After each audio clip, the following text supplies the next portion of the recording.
We had some dropped frames. I've slowed down the frame speed just by 1. But generally speaking, if I just start the stream again, sometimes the drop frames stop. I'm not a technical expert on why that is. We've got challenges from Troll on the Roll, World Loser, Arsenal fan Richie, Lavantula, Ayeste. There's too many syllables in Lavalantula. Have you noticed that? Geese, we haven't seen in a while. So let me see if we can get the stream running. A German Arsenal fan. Alright. I don't know why Richie's saying Guten Morgen. He's just joking around. So we've got 6 challenges. We're going to get started in a minute when I make sure that the stream is good. It looks good now. We've got no drop frames. So again, I'm not really sure why we get drop frames. I'll have to talk to a streaming expert to know, but it looks good. So just 5 plus 3 challenges, as it says here on the board. 5 plus 3 casual challenges only. We've got 6 challenges. We're going to get started without further ado. The new time control we have to do, Crusader of Hope, just on Fridays. I guess you haven't been here on Fridays before. So I've been doing this for several weeks, probably a month or so. At least, right? Time goes by pretty fast when we're having fun here. So Troll on the Roll, Chess 960, usually Troll, he's not a fan of unrated games, but he's coming around. He's been playing occasionally here. So, alright.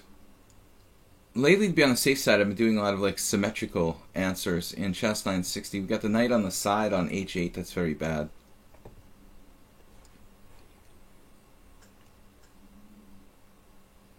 I feel safer establishing a center, but I'm going to play...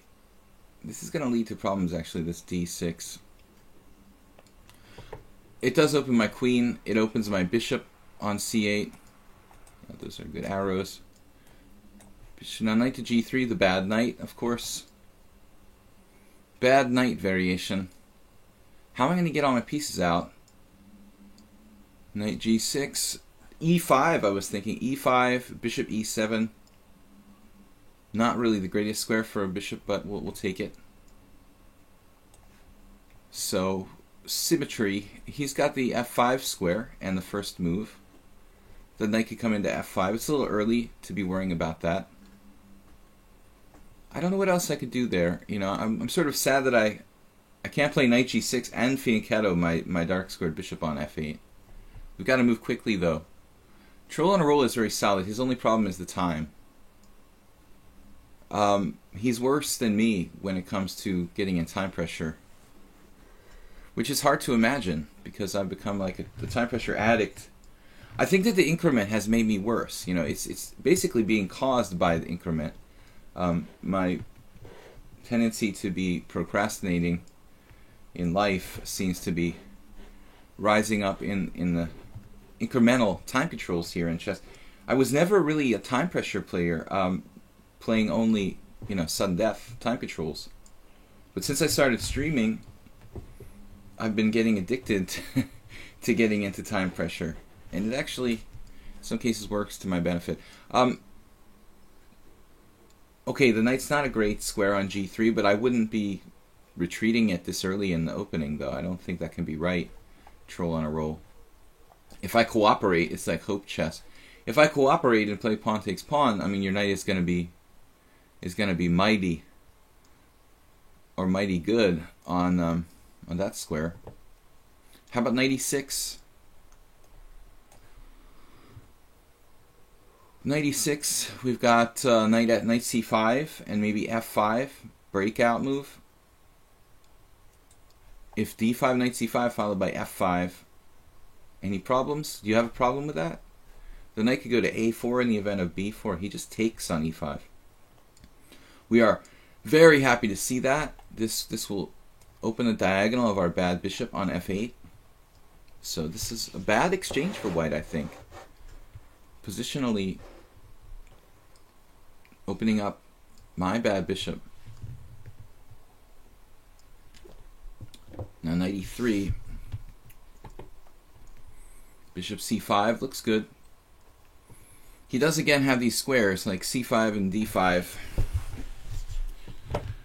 Relatively fast time control, so I'm not gonna waste too much time commentating.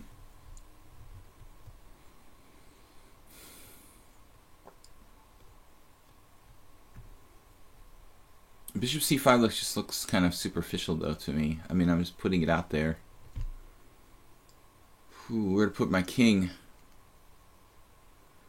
I got to try to think of a setup for all my pieces. I think that's really essential, guys. You start thinking about like where all your pieces are going to go. You're not just deciding on like one at a time. I'm going to put this there and then that there. We have to think about like how all the pieces will be deployed. All right. I wasn't sure about it, but Bishop c5. About my king now. It's sort of almost castled where it stands. But I can play Bishop d7 and castle queenside. It seems very reasonable. c6 at some point. This keeps him off of b5. I think the black is not much better because it's symmetrical structure, and in fact he's got the d5 outpost, so I may have to play c6 blocking my own bishop at some point. He also has bishop c4, much like my bishop. Castling queenside for both of us looks like most likely the logical continuation.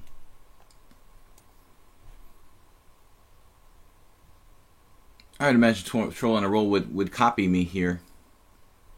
There's really not a lot else to do.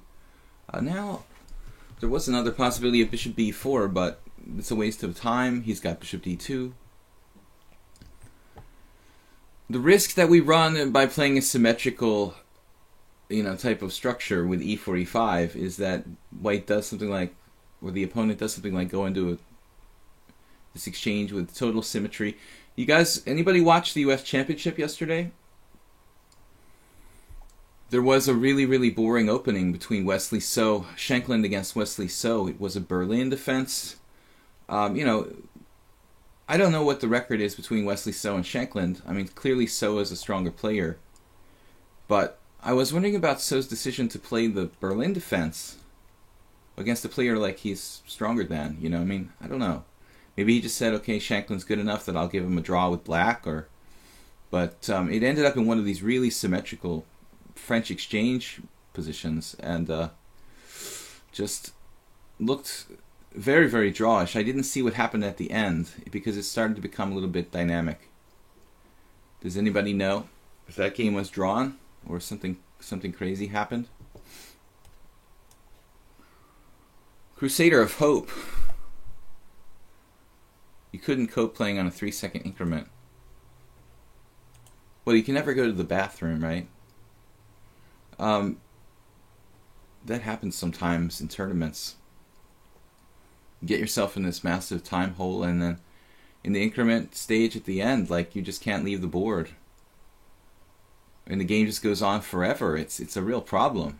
I mean, okay, in chess though, in normal chess it's 30-second increments, so you could build up like 5 minutes by moving real fast for like 10 moves, and maybe give yourself enough time to go to the bathroom. With the 30-second increments, right? It's a lot different. Oh, this is an exciting situation here. The knight on f5 is constantly threatening.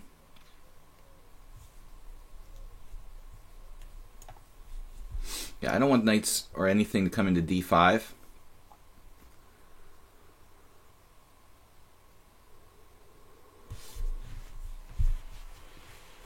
Did watch US Championship? Yeah, what happened between So and Shankland? Speaking of boring symmetrical structures.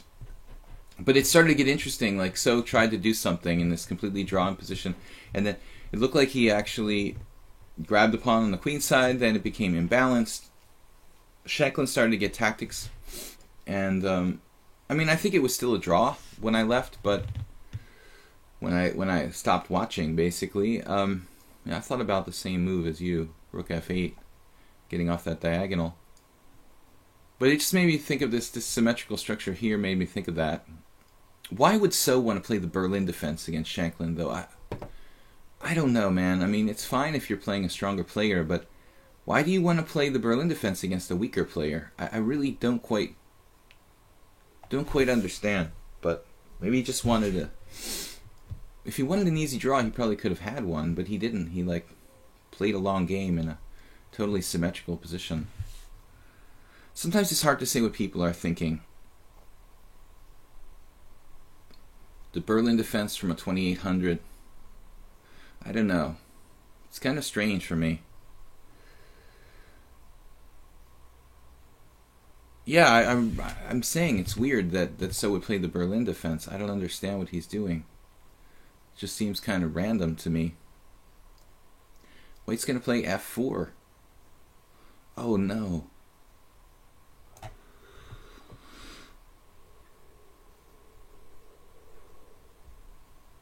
I guess we should return our knight back to e7. It's going to take a little bit of protection away from my strong point on e5.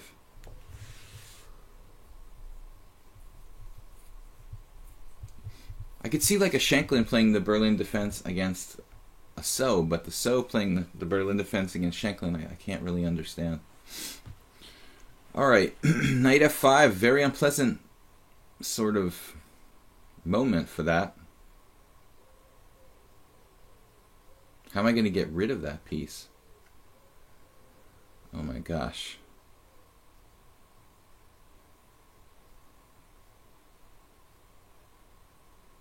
Wow, this is awkward.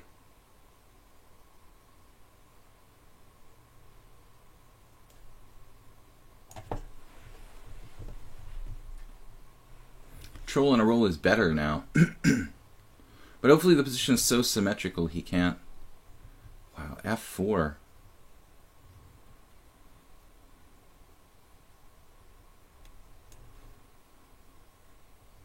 I'm down to 7 seconds. Alright, that's good.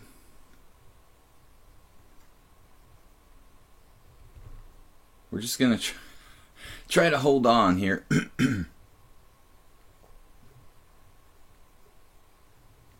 I've never lost to Troll on time, I don't think. Sometimes he loses to me on time.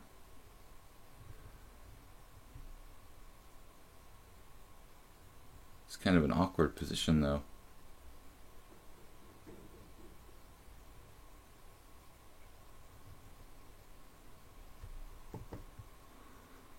White's just better here. The only reason his rating is so low, I guess, is because of his time problems. I don't know what his rating would be in slow chess. I don't remember. He had another account. It's difficult to say how strong Troll is because he seems pretty strong, then just randomly loses on time. Like that. I mean, I was worse, right? At the end, he's slightly better. This is the beginning. Okay, let's... No games found in this opening. That's strange. What's the deal with this?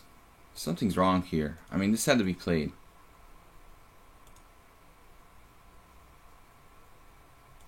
Alright.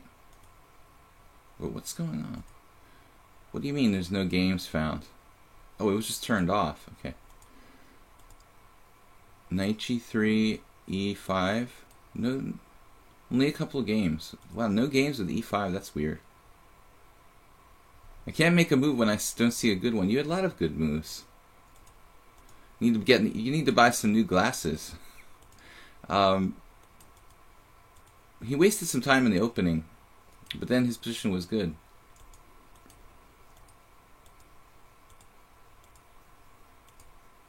This g3 and knight f5, and suddenly I'm like worse. f4 was very strong. The computer's talking about me playing b5. I was worried about how to protect along this diagonal, Troll, and so that's what I think you should do here. Just something simple like bishop e3, and trying to hit the a7 pawn, maybe to double your queen and bishop on it. The computer's saying I should play b5, but it's a very weakening move. All right, guys, a kind of hors d'oeuvre of a game. It was just a warm up. Hikaru drew versus Fabiano. Actually, that was interesting. Sorry I was getting tea, but Shanklin managed to make a draw. When I saw it, like, he was managing to force a draw. You know, I don't know what happened there. He was, like, kind of like the more active of the two. But I guess that's how you would term it normally. But the way the game went down, I wouldn't call it, like, making a draw. Like, nothing really happened. A little bit, it got a little bit confusing at the end. But I didn't see, maybe the game went on much longer, but it didn't look like it had that much play in it. When I saw the position, Shanklin, like, had a forced draw by repetition, basically. And there was nothing So could do. But I'm not sure if he played it or not. But it was really a boring game until a couple moves before the end, basically, where things started to get a little interesting. But opening choice, it's early in the tournament, you know, I don't know. I don't know what the history is between So and Shanklin, you know. Maybe Shanklin has a good result against So. I didn't check their interpersonal score. You love the way Hikaru plays out of the Super GMs. Well, it was an aggressive game between Hikaru, an interesting opening between Hikaru and Caruana, you know. At least, that's what I was thinking. I was thinking, like, look at these guys. Like, Hikaru and Caruana are playing an interesting opening, and Shanklin and So are playing this, like, awful, boring Berlin defense. And I don't know who to blame, you know. Do we blame, like... We blame both of them. We blame, I mean, first of all, So for playing the Berlin defense, and secondly, we have to blame, like, Shanklin in a way for playing the ultra lame, like, taking on e5 with rook e1 and bishop f1 and all that nonsense, which some grandmasters claim Shirov did a video on it or something. Come on now. I mean, it's basically like an exchange French. I mean, I don't know. So, this is an interesting move order, World Loser. c3 right away. Okay. Yeah, it's the refutation of chess. That's what we called it back in the late 90s. Mayos was playing it. I remember some opens in Spain, seeing Tony Mayos play it as black and even beating people, you know, with his endgame technique. And my friend called it the refutation of chess. But with white, you know, I mean, why not avoid it? Like, why, well, okay, that's where we say Shanklin may be suddenly playing for a draw because the guy is 140 rating points higher or something. But it's a shame to see, an aggressive player like Shanklin reduced to playing for a draw, you know. It's just a chess game, so I don't know. Is everybody so afraid of Wesley So that they're reduced to becoming like, you know, groveling for a draw with the white pieces? But you never know. You know, maybe these guys are friends. Bishop e3 from World Loser.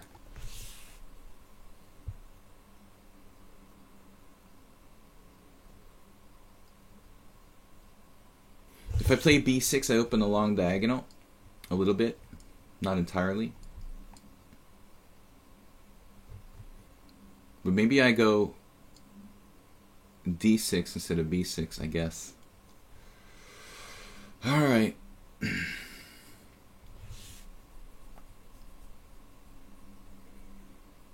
Arsenal fan Richie said, I think recently he's been getting his mojo back.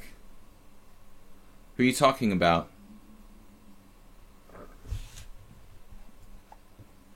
I just wasn't sure who he was talking about.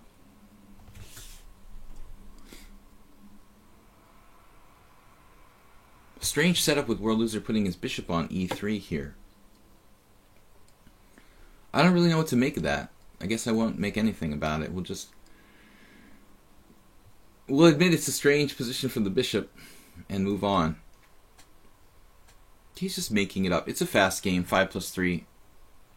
Hikaru. My inner Bobby Fischer. But I mean, the reality is, like, certain players are, especially amongst young players like that. Maybe they're friends, maybe Shanklin and So are buddies. Or I don't know, maybe they have a more friendly game than other players. They don't want to beat each other as much, I mean, you'd have to check their interpersonal record. Like, what's the score between Shanklin and So? Are there a lot of draws?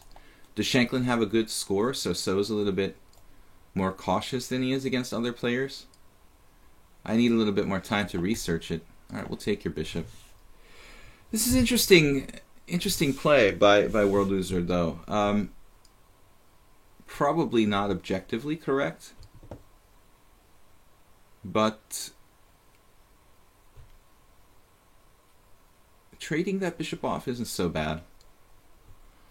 F5, knight g5, bishop h6. F5, knight g5, d5. We have a lot of possibilities here. I'd really like to develop the rest of my pieces.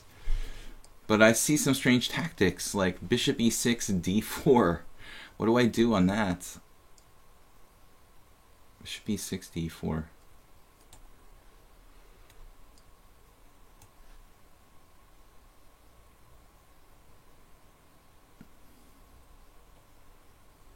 Just trying to develop the rest of my pieces. My bishop on g7 is not great, but it has some long-term potential. Yeah, I mean, I admit, probably the scariest player for me is not Caruana or Hikaru, because, I mean, part of it's that I played those guys.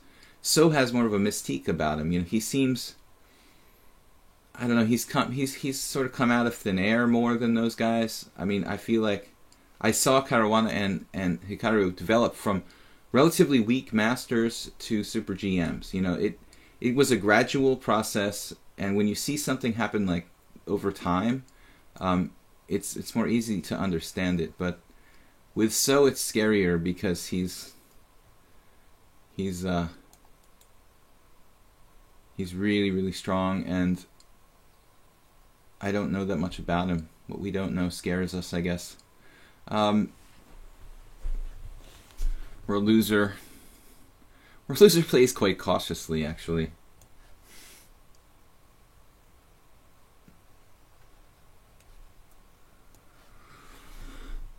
If World Loser does nothing forever, I'm going to get the upper hand here. He's playing extremely conservatively, not making any pawn moves.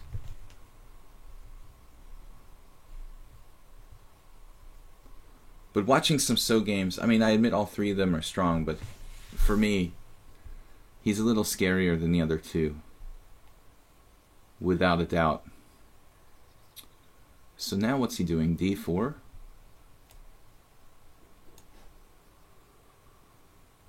I don't want my bishop to get forked by something like d5, d4, d5.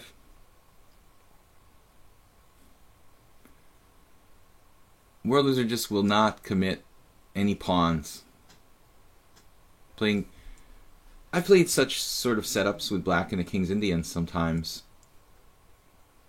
Knight a6, trade the bishop off, knight c7. And now he commits to the king's side. We really need to play for f5. Could play d5 actually here. f5, knight g5, bishop h6 though. We're getting low on time.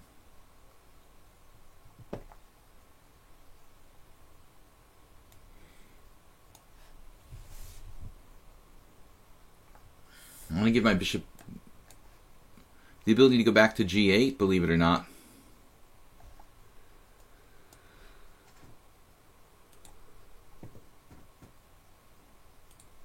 I'm not sure this is a good move. I think I just been...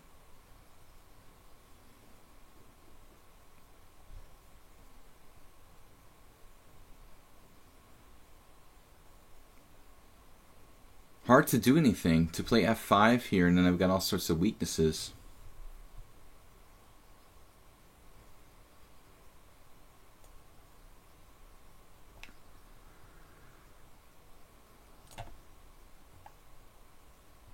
He's got knight g4 as well. Damn.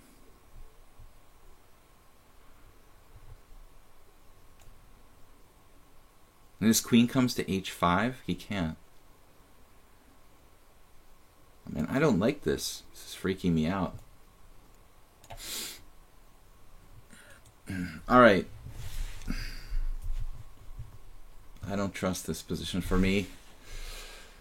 I feel like we're being lured into like weakening ourselves.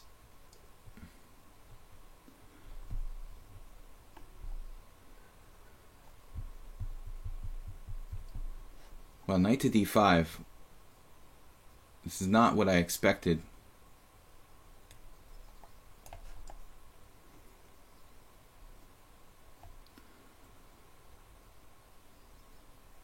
It's like a Sveshnikov. I mentioned this yesterday, but with World Loser, he's actually quite kind of a positional player. I'm normally thinking of fast players being like tactically based, tactically oriented, but he's not. You know, he's basically a kind of fast, generally strategic player.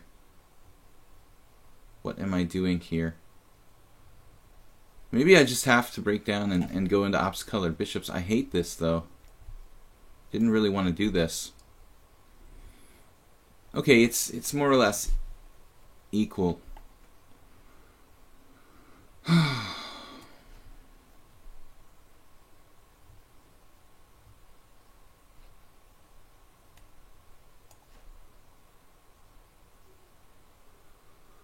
Maybe I can play e4 with some sort of tiny advantage. At least equality. Well, now that's different. Now we're talking about maybe bishop versus knight.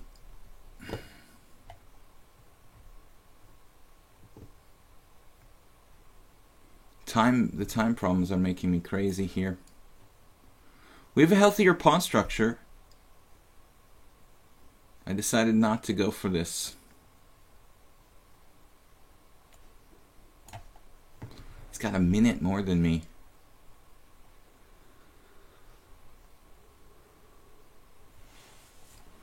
Just no time to really come up with any kind of long-range plans.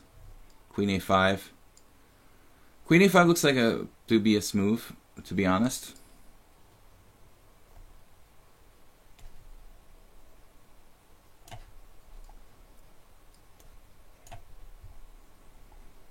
Grabbing a pawn.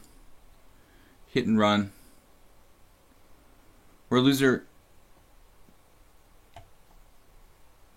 He had a3 instead of knight b3. I thought that just turned me out, basically, for playing this silly queen a5.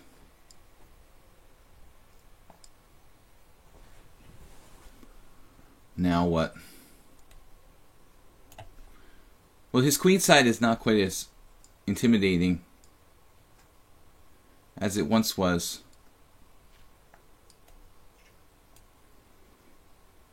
Now he's weakening his king side pretty significantly. Significant. It's significant, the dark square weaknesses. Oh no.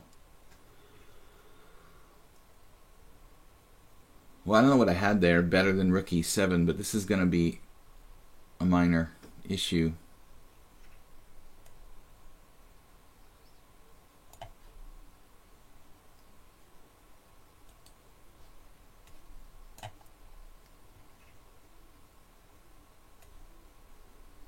We should have attacking chances. Oh no.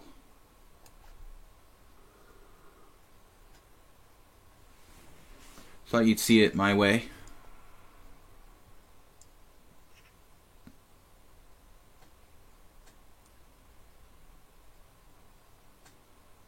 Okay, I have no idea what's going on here.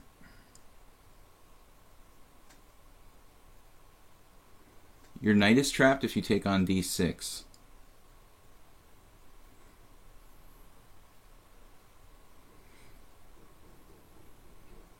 That's the basic idea.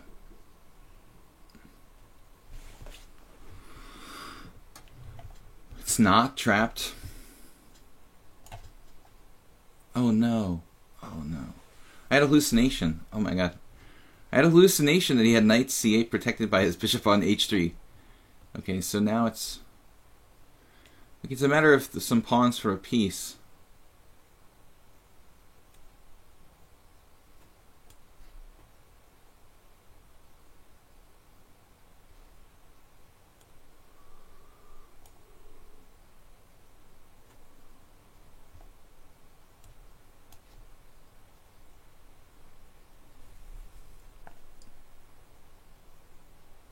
Oh my goodness.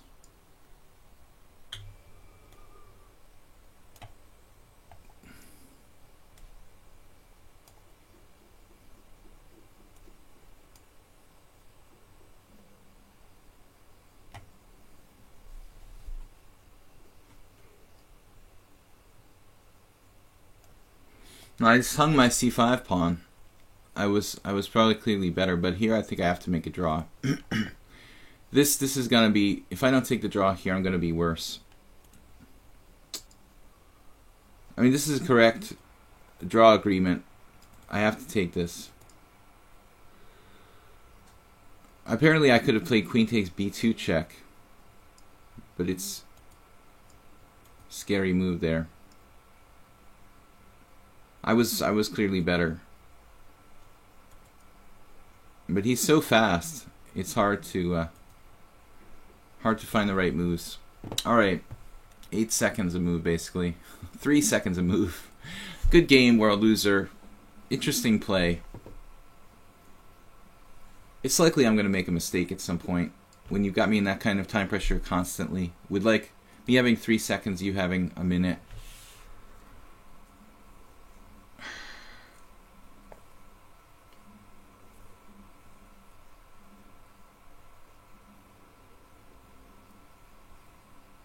Starting position is an advantage for white according to Stockfish. I guess so, Troll. I mean, I think that every starting position has to be some advantage to white, right?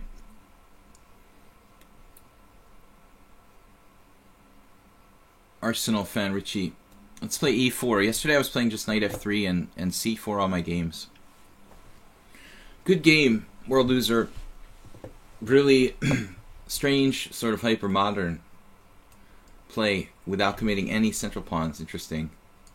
Finally I managed to get an advantage. A very significant one, but couldn't technique it. So Arsenal fan Richie plays the Schliemann.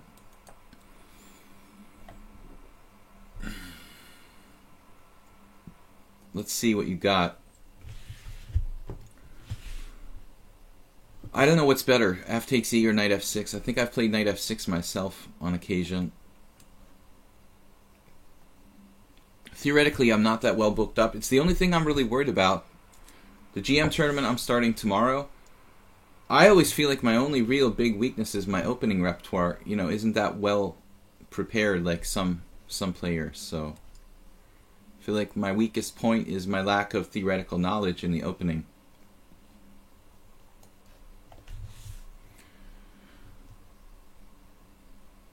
World Loser, I wouldn't play what you played in a serious game, but, you know, I mean, you're not really getting anything out of the opening there. But then again, I think the whole King's Indian attack doesn't offer white an advantage. In fact, it's hard to even maintain equality against this type of setup. So, interesting play though. Bishop e3, giving up the dark squared bishop. Not so easy for black to do anything. Now d6. Now Arsenal fan Richie, if I remember correctly, black's supposed to play bishop e7 here. I think that d6 is a mistake, but you maybe know something that I don't know, which is very, very possible. So d4. It looks like d4 should be good for white.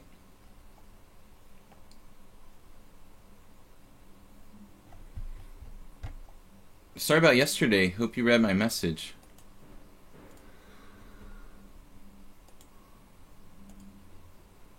Nonks.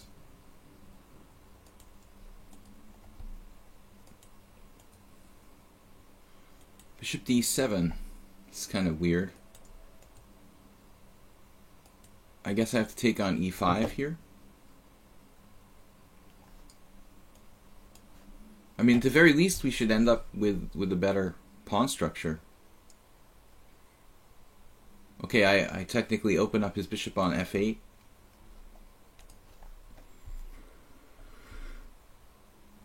I was just talking about that against Troll, that I'm opening up that bishop on f8, but I think here the structural problems are so significant that that's like a very minor thing. The fact that I'm helping Black's bishop is nowhere near as significant as the fact that he's going to have an isolated pawn on the e-file. This is really an incredibly tangible weakness. We also have other things like, well, bishop g5 looks interesting. Well, Nimzovich would just have a field day here, huh?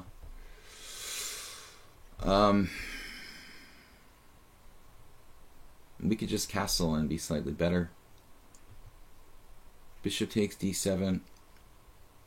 Queen takes d7.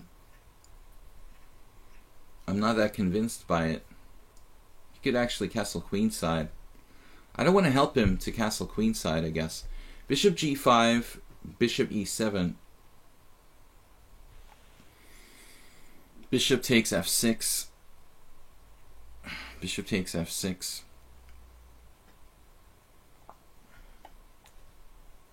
This has to be okay. Developing. It's no problem, Nunks. A lot of people seem to have that problem yesterday. Arsenal fan is playing pretty fast. I had bishop takes f6 in mind here.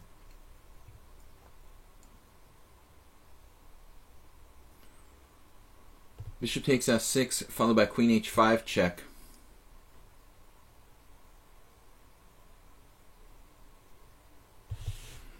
Bishop takes f6.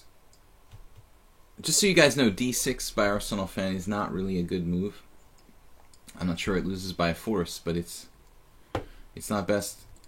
Bishop takes f6, bishop takes f6, queen h5 check.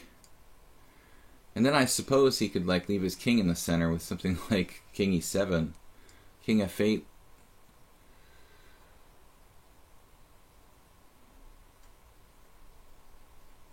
So I want to trap his king in the center, I guess.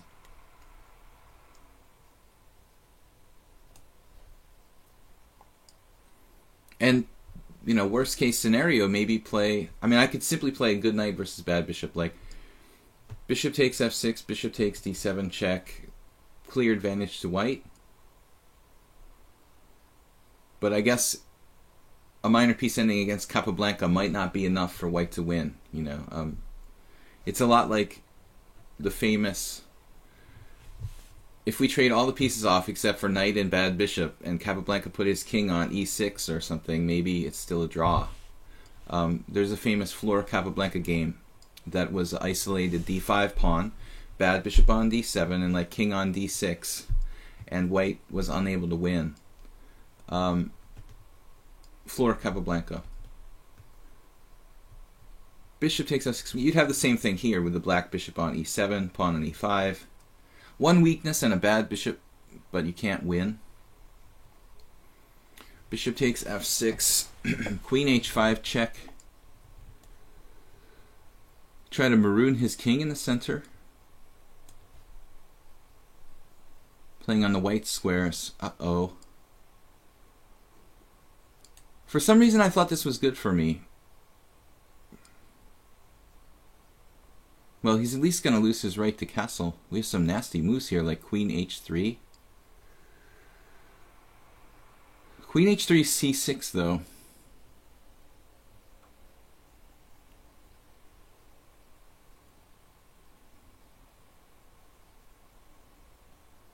I guess bishop takes.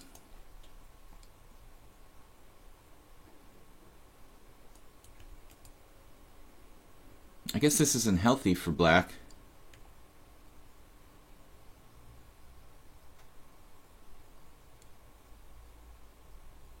And I still didn't see a forced win.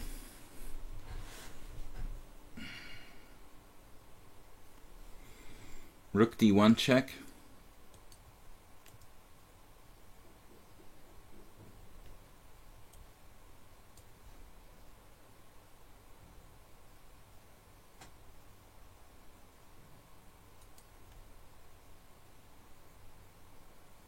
Well, now we're winning. I mean, I guess black has to play king c6, king e7.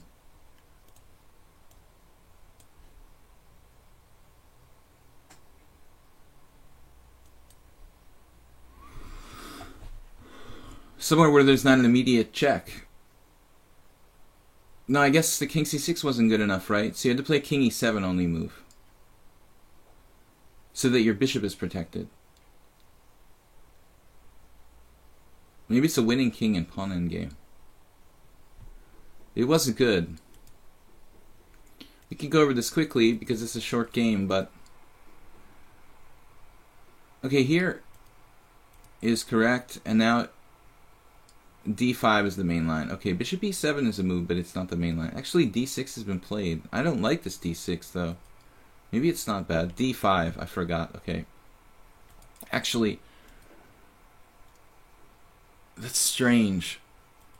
In this position, what am I thinking about? F takes e4? Maybe I'm thinking about f takes e4. Knight takes e4. Knight f6. Queen e2. And then bishop e7. Okay, this is a transposition. I don't know. This to me seems like the best line, but it has a bad score. Don't ask me, but I know anyway. Bishop takes c6. D takes c. I thought this was okay for black. Knight takes e5. I don't know. I mean, the engine thinks it's playable. But anyway, Rich. Let me fix my engine here. I mean, my Lichess Explorer master database. Thank you. Alright, let's go back. I had it set on the wrong thing. Anyway, let's see. I had it set on Lichess, and that's not good. Alright, f5, knight c3. Knight f6, queen e2, f takes e4, knight takes e4. And d5 is the main line. d6 is not a move. Okay, that's what I thought. Bishop e7 is rarely played. So here, there's no games at all. It's just bad for black. Okay, let's go on. Levalantula. No, but if you play correctly, Richie, I guess I'm confusing two lines. The bishop e7 there is playable, but not the same as what I was remembering. I'm getting confused. The lines are very similar. There's several different variations that are very similar looking, but just slightly different. Why am I thinking that bishop e7 is the main line, though? I'm not quite sure. d5 is the main line. I don't know if I like that line that much for black. d5. I don't really like playing d5.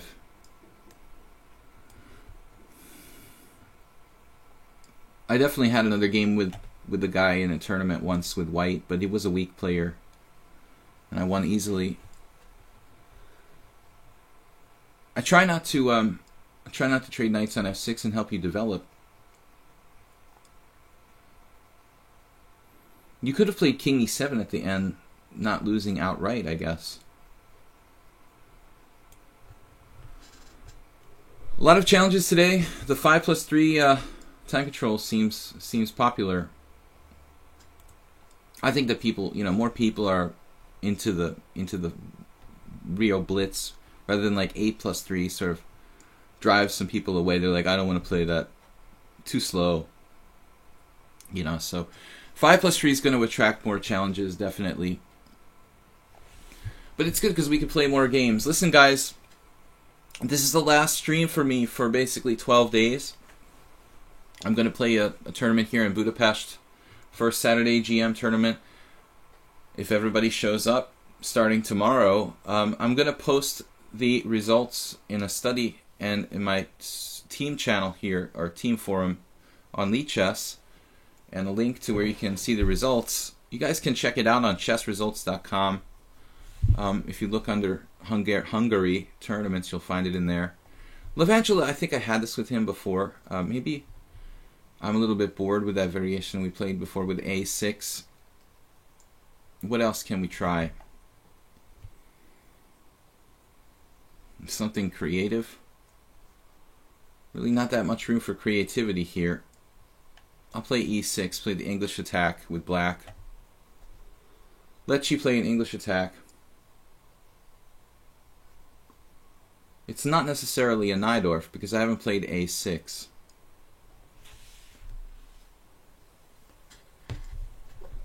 It's like the English attack against the Scheveningen. I'm going to play a6 anyway. Soon, probably. So guys, we won't be streaming till around the 12th or 13th of... We won't be streaming again till the 12th or 13th of April. That's why I'm telling you guys this. Want to concentrate fully on my games. It's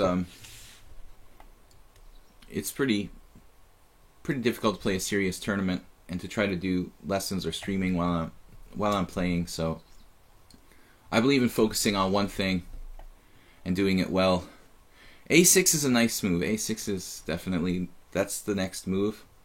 Typically here for black, I played the Scheveningen for years. Now Lev Valentia played bishop c4 like he's playing the white side of the Yugoslav attack. It's possible that this was played bishop c4 by John Nunn. I remember there was some lines with bishop c4 and the Curies attack. It's a pretty rare continuation, though. I mean, black can play d5. It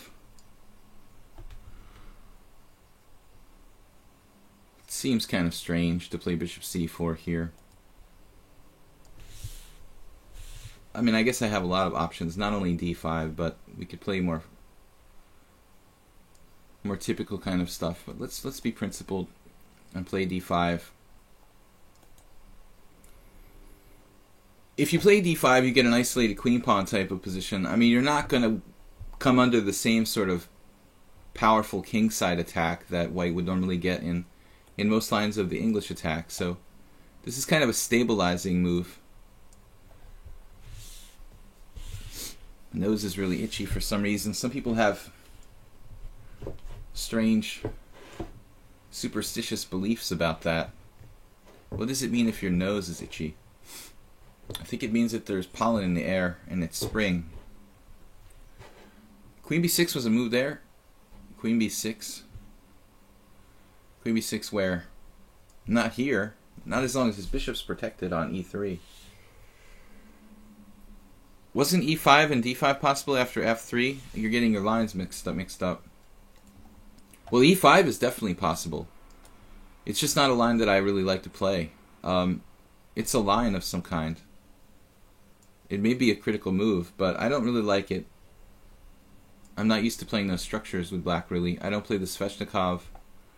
I don't even like to play e5 in the classical Sicilian, even in lines when it's like recommended.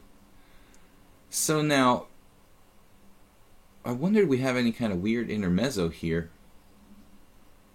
I was thinking about knight a5. That's a funkadelic move.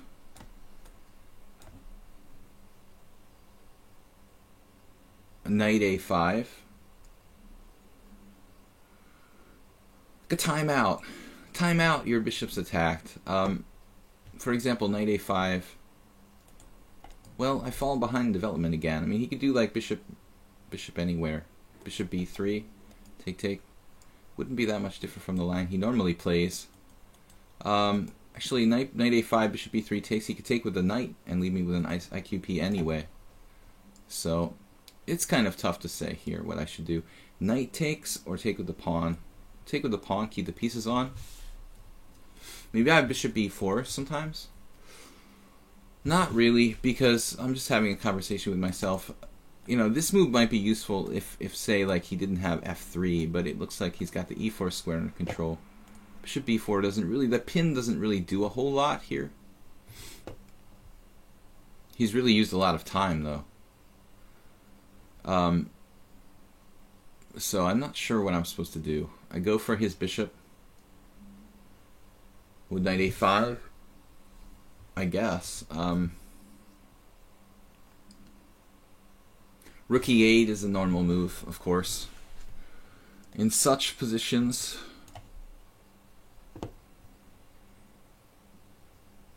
Well, it's almost like I played knight a5, he played bishop b3, and then I didn't take, I just took back on d5. The same thing. The vulture. The vultures are circling.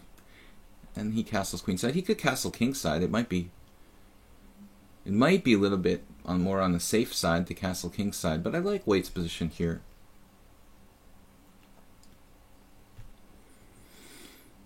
He seems very principled.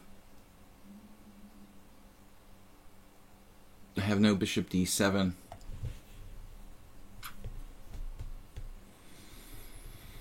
Rook e8. I kind of like that move.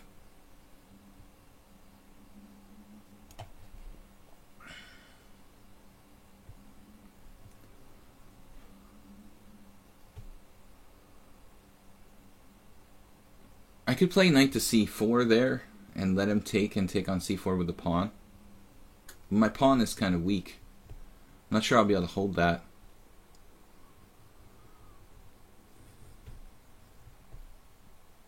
I don't like my game that much.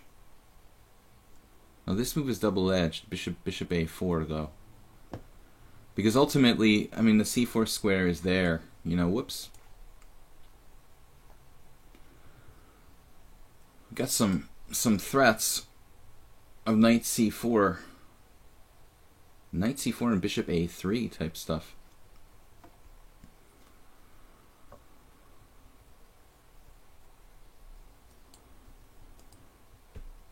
Knight c4, queen d3.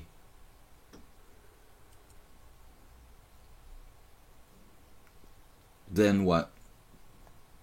But maybe I should just play it. We can take on e3. Doesn't do anything. Knight c4 and queen b6. That looks kind of artificial.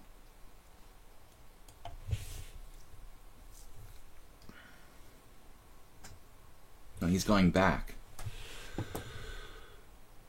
Back to whence he came.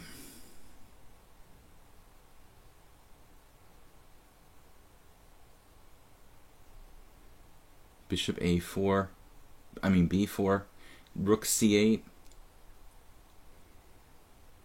Rook c8.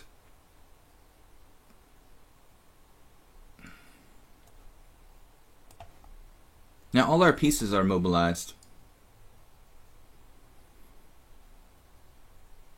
He wasted the time with bishop a4. Inconsistent. Probably not a bad practical decision to go back to c4 though. Seems like he must have had better. No, he took, but he's dropping a piece. Oh, he's not dropping a piece. Alright, good to know. He's not dropping a piece. Oh no.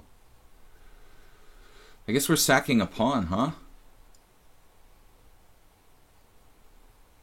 We don't really have a lot of compensation. Bishop pair.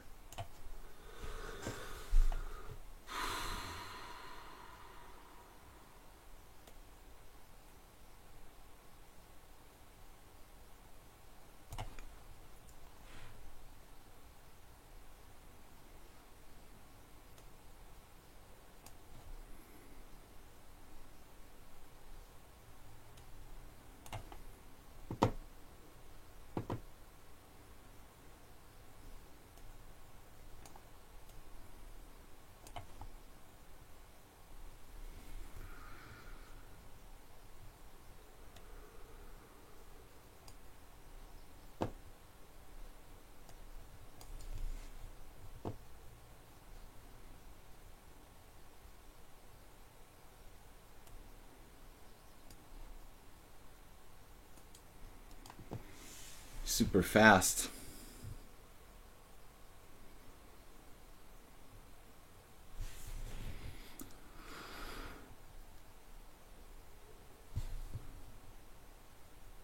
Are we threatening anything?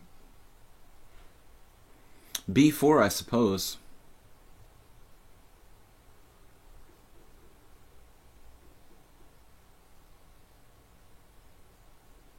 It's kind of hard to stop b4.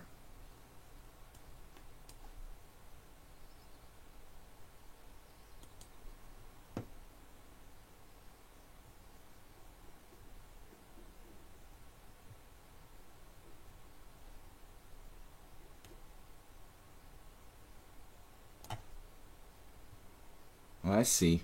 Queen d8 check?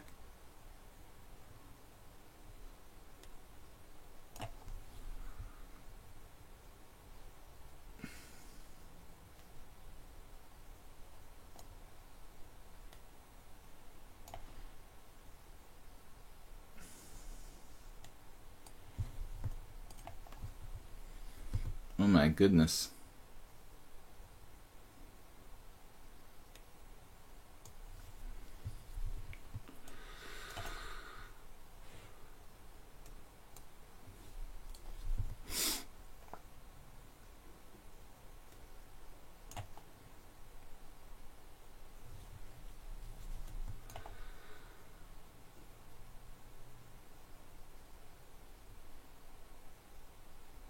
What a defense from both sides.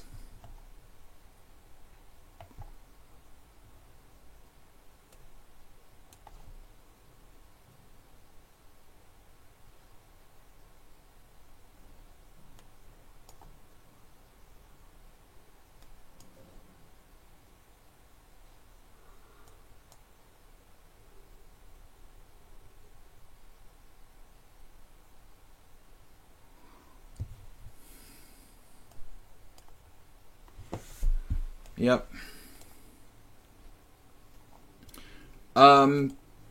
Interesting opening.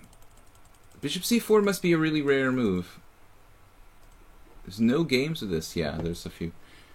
d5 never played. Everybody played a6. The problem is that my move's probably the better move. People don't want to play this kind of structure, although it's subjectively best. Here's a game, Zierk versus Robson, 2009. The engine thinks that d5 is clearly the best. Now it's changing its mind to bishop d7. Okay. Anyway, this is interesting. Here I thought knight a5. The computer agrees. Knight a5. That would have been cool.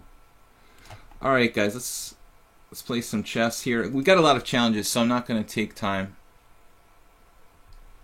I'm sure that we missed some stuff in time pressure. Try to play different openings. 5+3, we have an hour and a half left to play, so 10 minutes a game. We can play at least 9 games, hopefully. I think that White played great, except for wasting time with bishop a4. You know, if he had just not wasted time with that, he would have had an advantage. Probably. I asked with the c6. I don't know any of the sharp Marshall Gambit lines. I mean, I remember some lines, but that would be fun to play, but I just don't know it.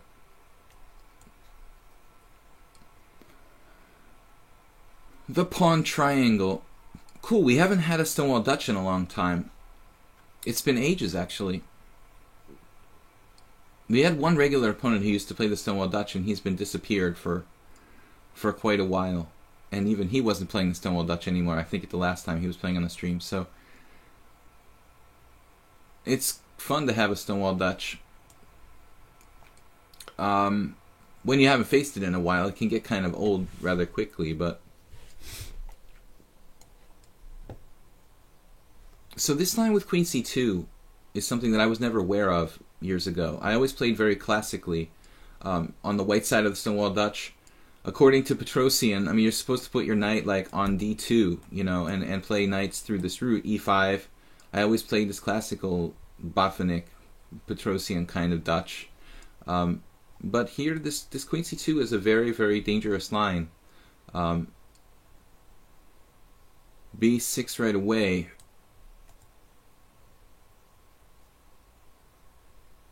Rook b1.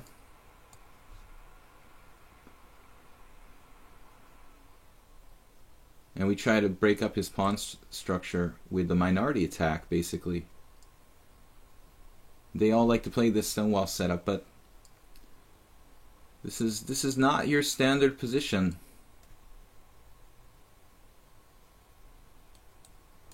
Wonder about this. There's this e6 pawn here. I mean, I must have knight g5. Could get very tactical if he tries to take on c4 or knight g5. Hitting e6 and threatening b5 maybe sometimes. Maybe knight e5. Knight e5 may be better, hitting c4. But it's, I think, one of the more interesting ways to play against the Stonewall Dutch. Now b5 or c5.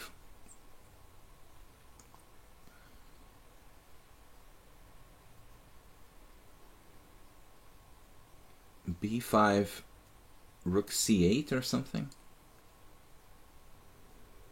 Strange. He's going to play a quick rook c8, I guess. Maybe we should just take the space with c5. I'm suddenly feeling like I'm changing. I want to change plans and just take this extra space. Changing plans midstream here. Because I didn't really like that other variation that much. Going for trading the bad bishop. I'm not sure about this. Just kind of making it up as I go along. I feel like I'm mixing up different plans. The bishop is bad. I could put it on a6. Does weaken my king side a little bit.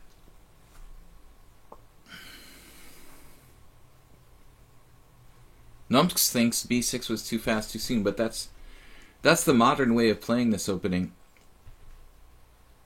I don't know. I guess an expert on the Stonewall Dutch would be able to tell you when exactly you're supposed to play it in which exact moment, but I'm not sure. Whoa. Is it a mouse slip? I mean, if you meant to play like bishop c4, you should just ask for a takeback. I'm not sure what he was thinking there, bishop d3. Ayeste. If it's a mouse slip, I'll just give you a takeback, dude. You know, you guys don't be, you know, ashamed to ask for a takeback in the event of mouse slip. I don't know what else it could be, like. Not sure what he was expecting there. Let me just check that opening quickly. You know, if this is known. It looks standard. b6 is very rare, that's true. Yeah, most people don't play that. It may be too early. Rook b1. I was... In one game, Ron Baldoni lost. Zimmerman, Yuri. Oh, these guys are like... Man, Yuri Zimmerman against Yevgeny Piankov. Piankov is... He's a rock. He's an old dude. I had to play him in the Aeroflot Open in that year, 2004 or something. It's an old guy. He's so solid. But here, what? 987. I was concerned about b5, rook c8, actually. This bothered me, and I was right. Looks like it's bad for white. So I did the right move, but the position is really strange. I mean, I don't find this to be an easy position to play. Alright, let's go on Geese. I'm not sure about that whole thing with bishop f4. The one time I did bishop f4 in a Stonewall Dutch, I lost. Against Geese, he's pretty well prepared in the, what was it? Double king pawn. I think he plays the Scotch, now that I think about it. So the b6, yeah, b5, rook c8, that's what bothered me, and it was strong according to the engine. Oh no. Oh no, the Moscow variation, or the Checkover, it's called. Why do I call it the Moscow variation? Maybe in some sources it's called Moscow, but mainly they call it the Checkover variation. This is an extremely easy line for white to play, and I have had a hard time winning with black. I'm not sure. There are a lot of moves for white here, you know, other than rook e1. King b1, queen d2, queen d3, h4. What else? I guess that about covers it. Rook on h to e1. I guess we castle here. I don't want to play queen a5 just yet. I could, though. What I was afraid of, queen a5. Actually, queen a5. Probably is good. Because this way, I mean, I can always sack a pawn if he tries to play bishop takes f6, bishop takes f6, queen takes d6. I don't really think that's correct for white.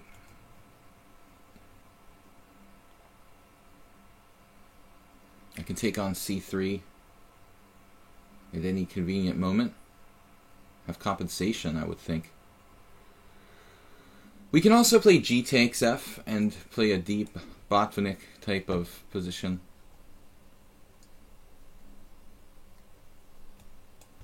Not that easy for black, though, in this time control. I don't really think that bishop takes f6 is correct. Now, bishop takes c3 was my first consideration. And then I think he has to take back, and then I can play something like queen b6, hitting his f2 pawn, with compensation for the sacrificed pawn. We'll do this. If he trades queens, you know, he's ending up in a, at best, equal position.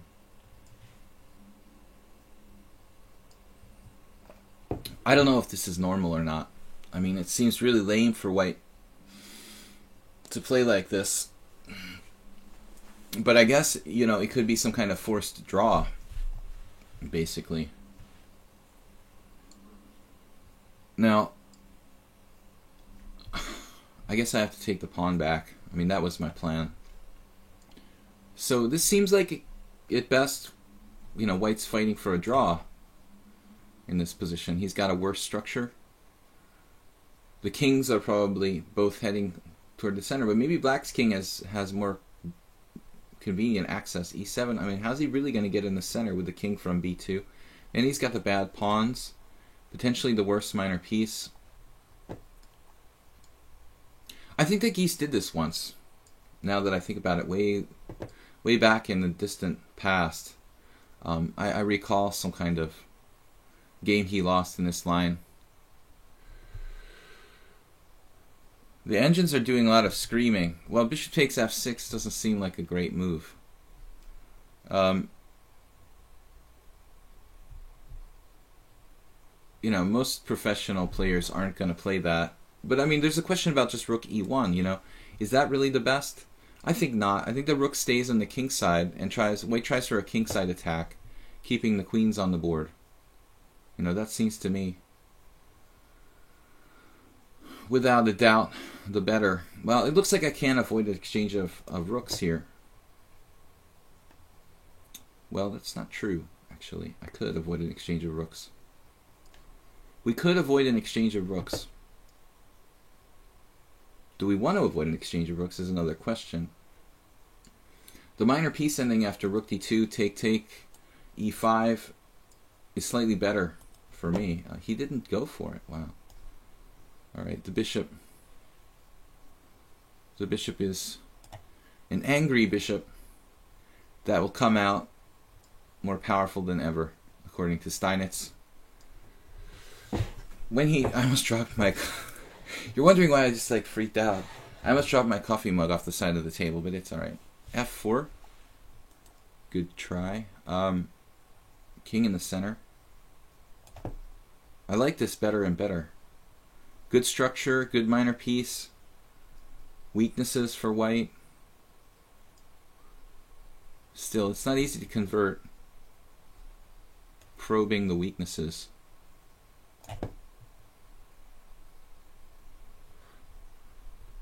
Rook d1 is an idea. Yeah, but I don't know where am I attacking after rook d1? You know what I mean? Like, what am I doing? Rook h1? Where is my target? Rook d4, we've got a nice little avenue here, and access to... We're really 3 weak pawns we could probe with that rook on d4. So, rook d1 is an active move, but I don't think it's really appropriate. Now, rook a4... Maybe rook d1 is more realistic here. What am I doing with rook a4, rook a5, maybe rook a6? We have various entry points into the enemy position. Rook a5, rook h5. Maybe I'm not winning this position, but I sure can try. This is the kind of endgame that a grandmaster would torture an amateur for 100 moves before he would stop trying. I mean,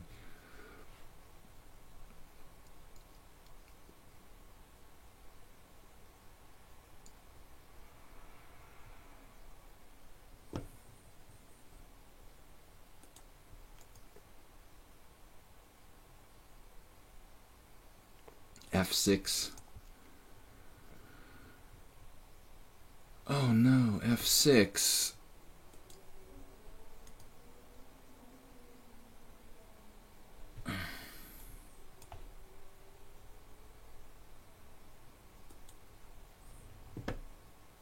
Knight c4 is definitely the best for white here. It's actually playable. You could do like bishop b5 and he just moves his knight away somewhere. And for example, like knight c4, bishop b5, knight e3. And I can't even take the rook on a2.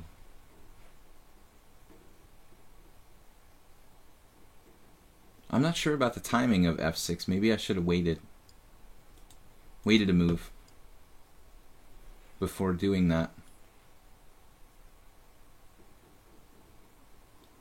But this is a thankless position for white.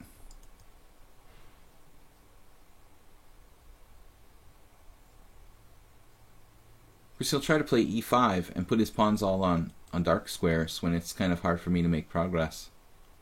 Progresso.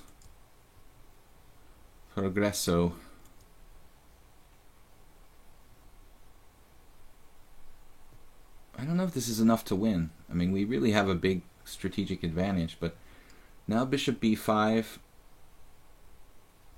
He's got knight b4 too. My rook is doomed, basically.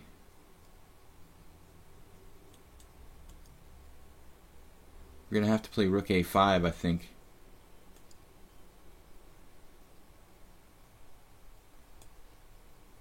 Relocating.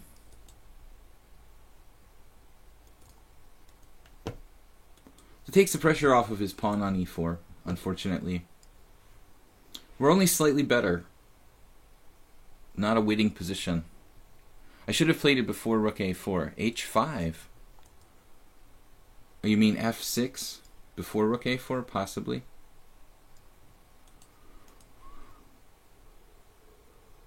Don't really have any targets at the moment now. My rook is getting kind of short of squares too. Maybe rook a6 would have been something to consider. Okay, what about bishop g6 here? Kind of like bishop g6. There's also f6 sometimes. e5, putting my pawn on the correct color. e5's not a bad move actually, but it's gonna be, it could be hard to make progress. e5. Alright. If king b4, doesn't do anything.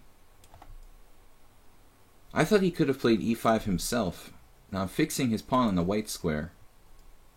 Another interesting move would have been bishop g6 right away in this position. Targeting the pawn right away. Okay, this position is much easier for me to play than for him. I've got bishop f7 check threats.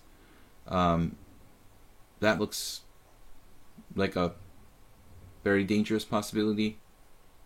Knight b4, whoops.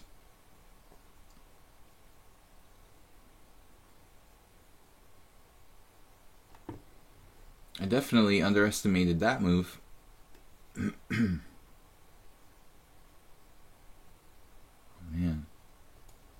Knight b4, shit. Oh, that's really, really not good. Knight d5, what else? I can't believe he didn't play knight d5. Yeah, I guess the text move isn't so bad either. We try for some kind of outside pass pawn here with the bishop.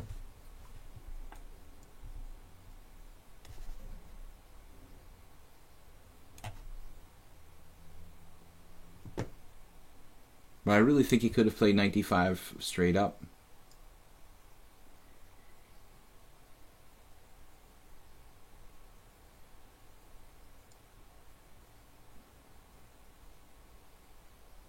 And then a5. Not sure that a5 does anything. Just like rook. Rook h4. How about a5 though? a5 knight d3. Just got to make a decision. I should get my queenside, kingside, whatever it is. Pawns moving. Get all the pawns moving, actually. It's blitz. Wow. Oh, man.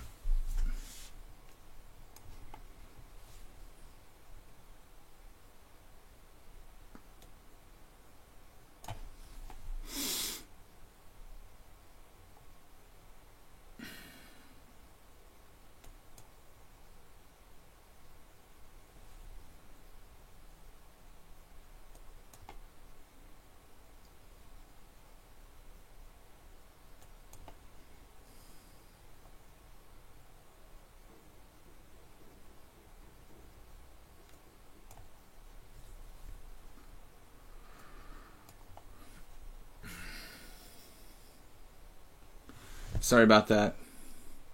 Angry Buffalo. Angry Buffalo.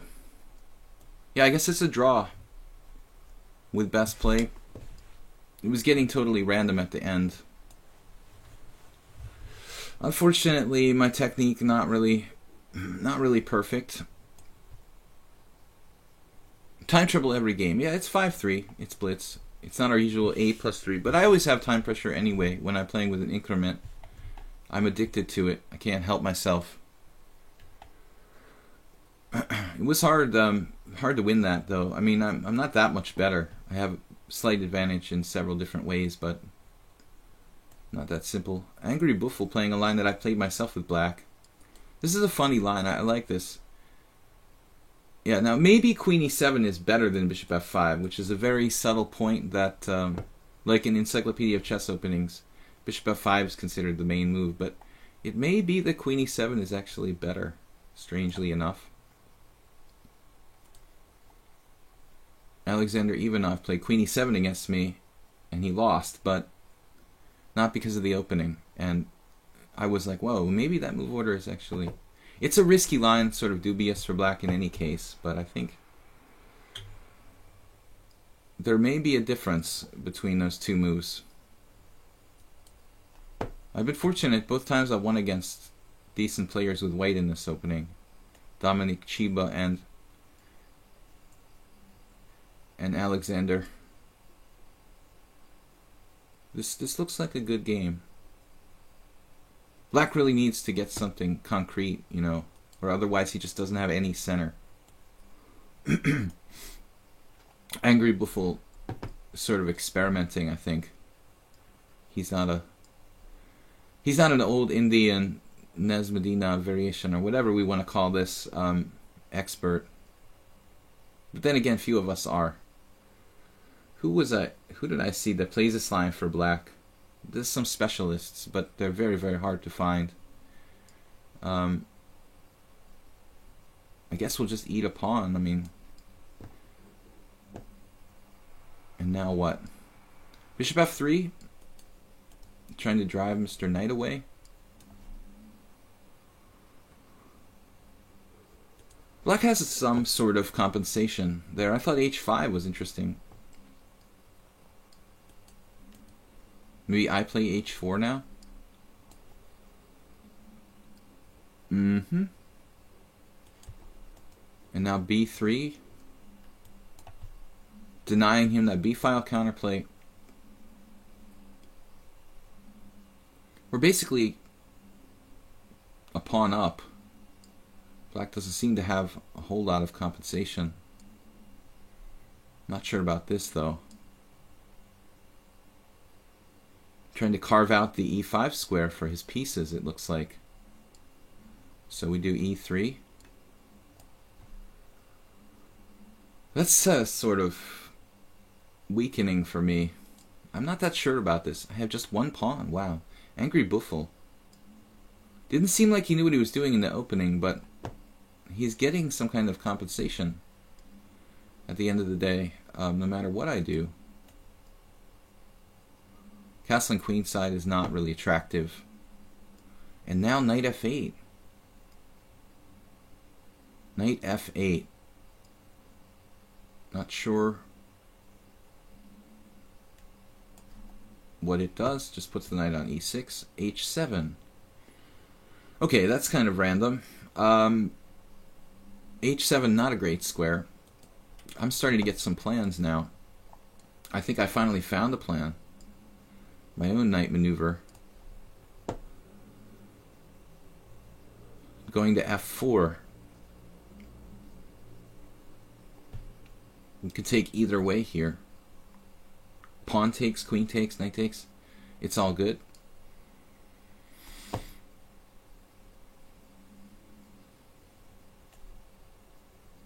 Oh, well.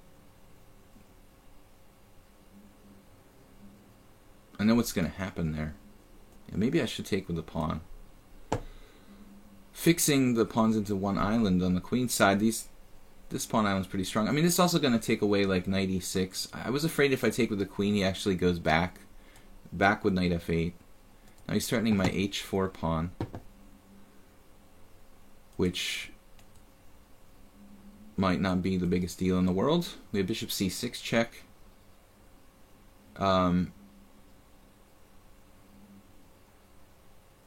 Bishop c6 check. We can save that for later, I guess.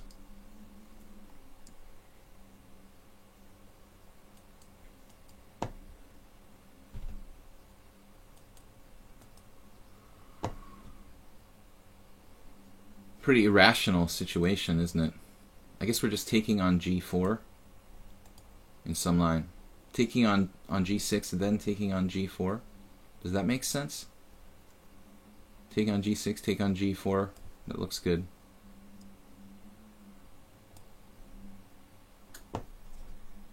Angry Buffalo.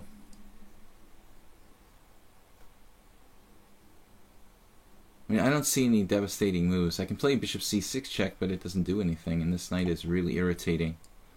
His pawn structure is all chopped up, so it's probably just lost for black. We're hitting g6 and h4. That looks pretty nasty. Now there's just kinds of weaknesses.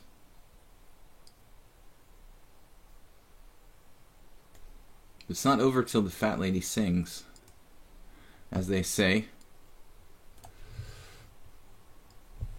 I don't mind trading queens here into this wonderful endgame.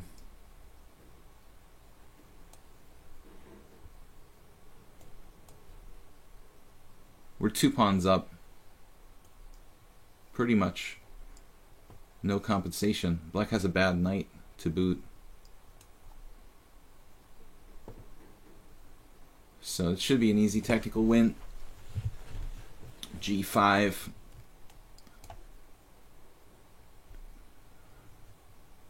And he's on my rook. But we're picking up a pawn. A third pawn.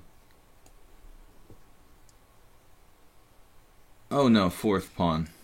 That's a little greedy, I think. We're going to pass on pawn number 4.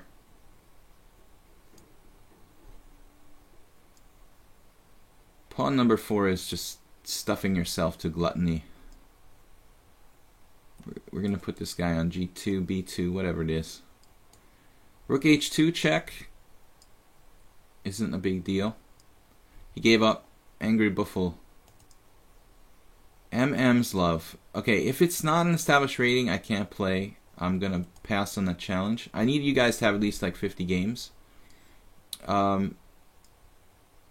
Troll in a Roll challenged me to 5+1. I don't know why.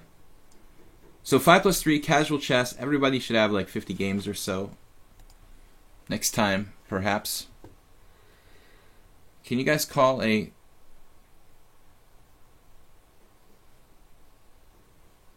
What is that? Not a one-chop? I can't read Cyrillic anymore. I forgot how to read Cyrillic. Liberian is... Oh, he's so solid. What does he play against e4 again? Remind me, Liberian. Sicilian. Why don't I remember what you play? Oh, of course. We've had some con Sicilians. Okay. Yeah, let's do it. Guys, I'm not going to be streaming for 12 days. So you have to withstand the withdrawal symptoms. I had a funny game against Liberian where I lost a piece and resigned, but it wasn't losing because I was getting the piece back, but I didn't see it. This same exact variation.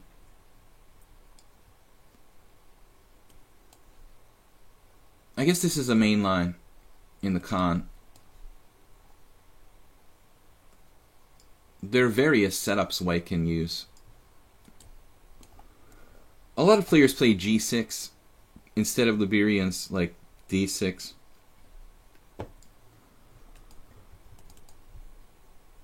In any case, I played some games with them based on bishop g5, but it's kind of a weird move. I mean, honestly.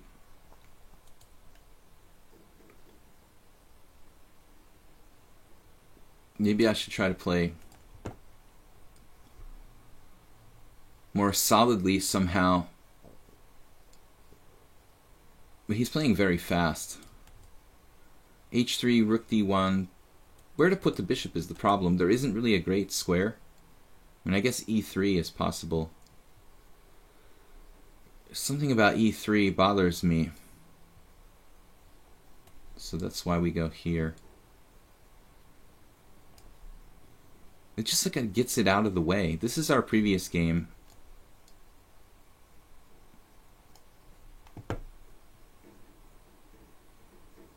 He's used no time. I guess because he always plays the same line. But in previous game I got in trouble by playing f4 too early, and he played queen c5 like this. I don't know, he's a little obsessed with this one idea, it seems like. Here I can play bishop e3 or knight f3. I kind of like knight f3.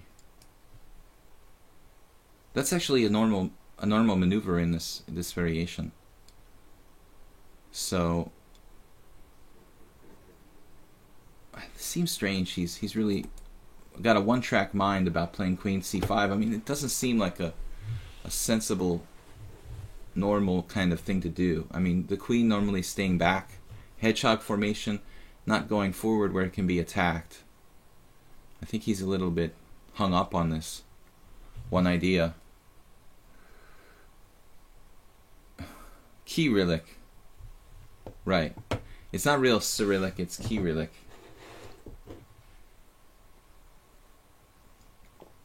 Obviously, since I don't have a Cyrillic keyboard, it's kind of hard to type Cyrillic characters. I guess you can do that somehow.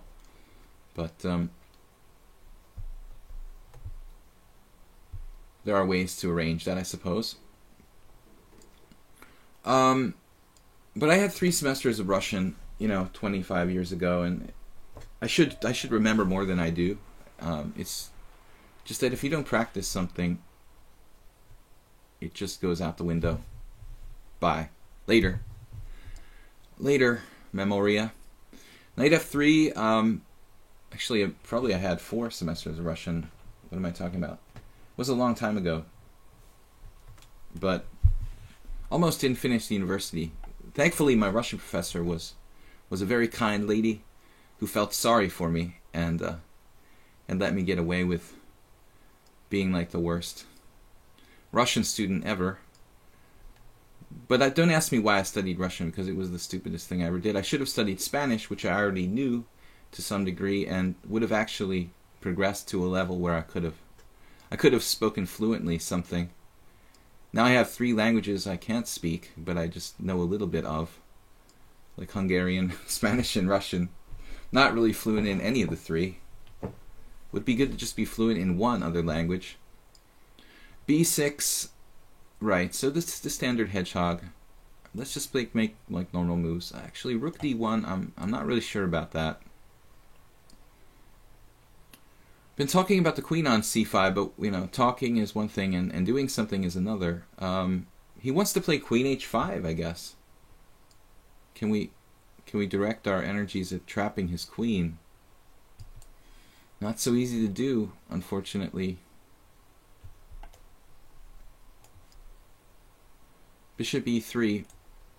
I don't mind like playing bishop e3. I don't really want to trade his bishop ever on e7.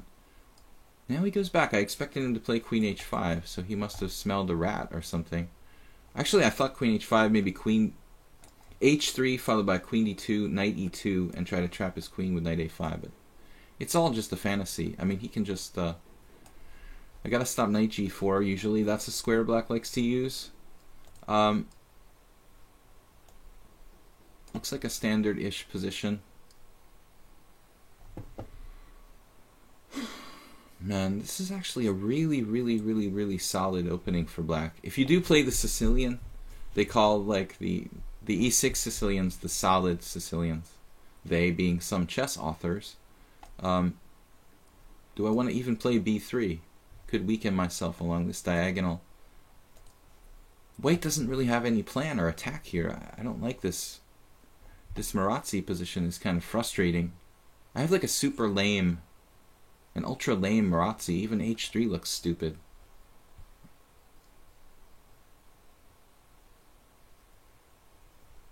We've got to do something. Protecting c4. It's basically a hedgehog.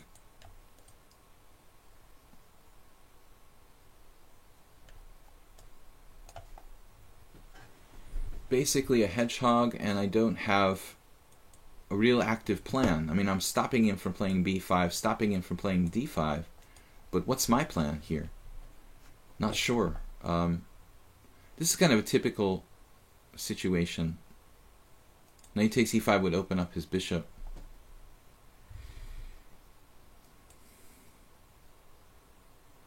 Tedious. You need a lot of time. Play these kind of hedgehogs. Hedgehog, wedgehog. I'd like to have a lot of time here, right about now. Knight on d4.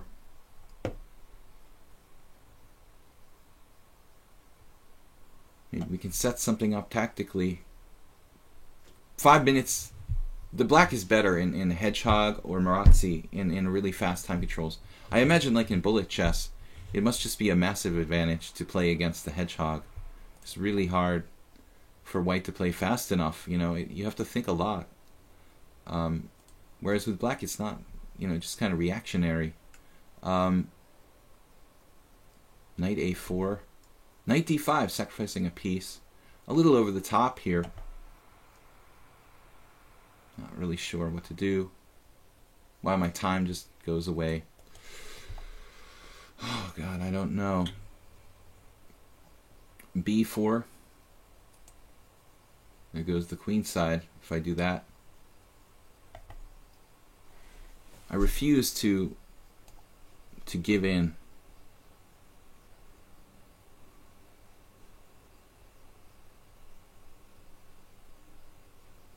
White's got to be slightly better here, theoretically, in some sense.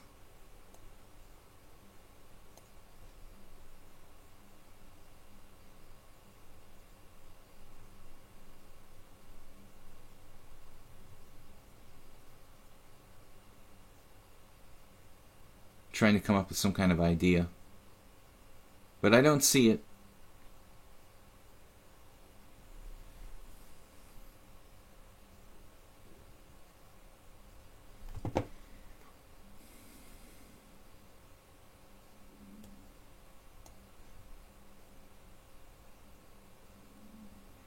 Basically doing nothing.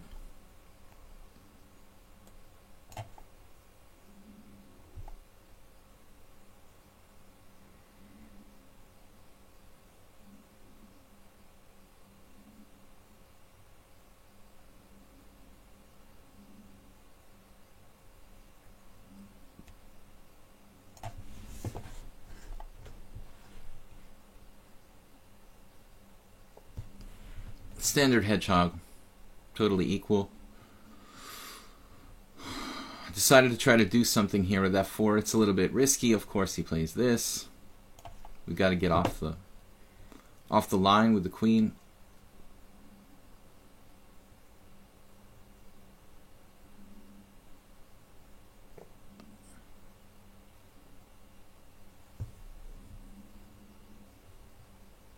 Got some ideas against b6. Trying to highlight this diagonal. He can simplify, knight takes f4, bishop takes f4, stuff like that. Maybe e5. But I have tricks with knight to d5. When I'm black in a hedgehog, I always feel awkward about knights on g6, though. I don't really like putting my knight on g6. He could have exchanged a set of pieces earlier. I thought that was a little more normal, shall we say.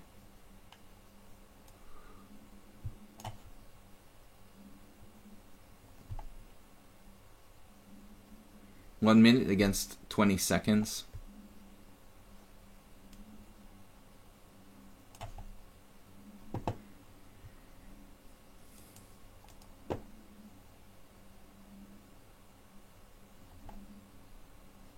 Still not making progress. He's amazing.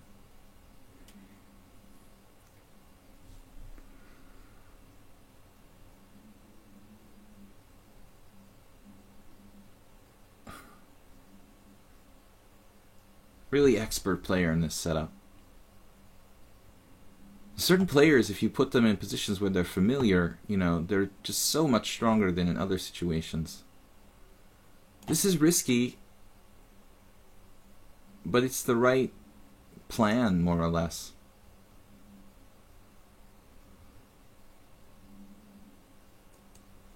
F5 is protected by my bishop on b1. So it looks like feels like we made a little bit of progress of some kind there.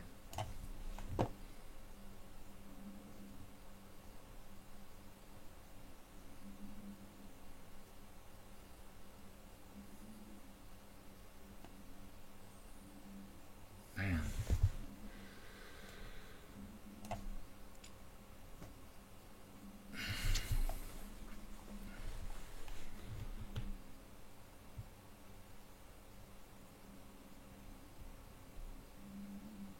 Eventually, we've got to have some sort of threat.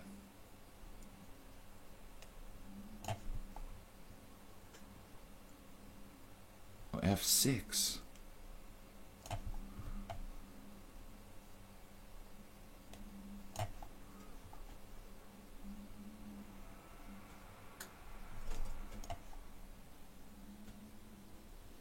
Wow, he's even got tactics. Unbelievable. Playing like God.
Pooh, Liberia, man, that's really tough game. He is tough. Darn. I had blown the position there. IK Corwin.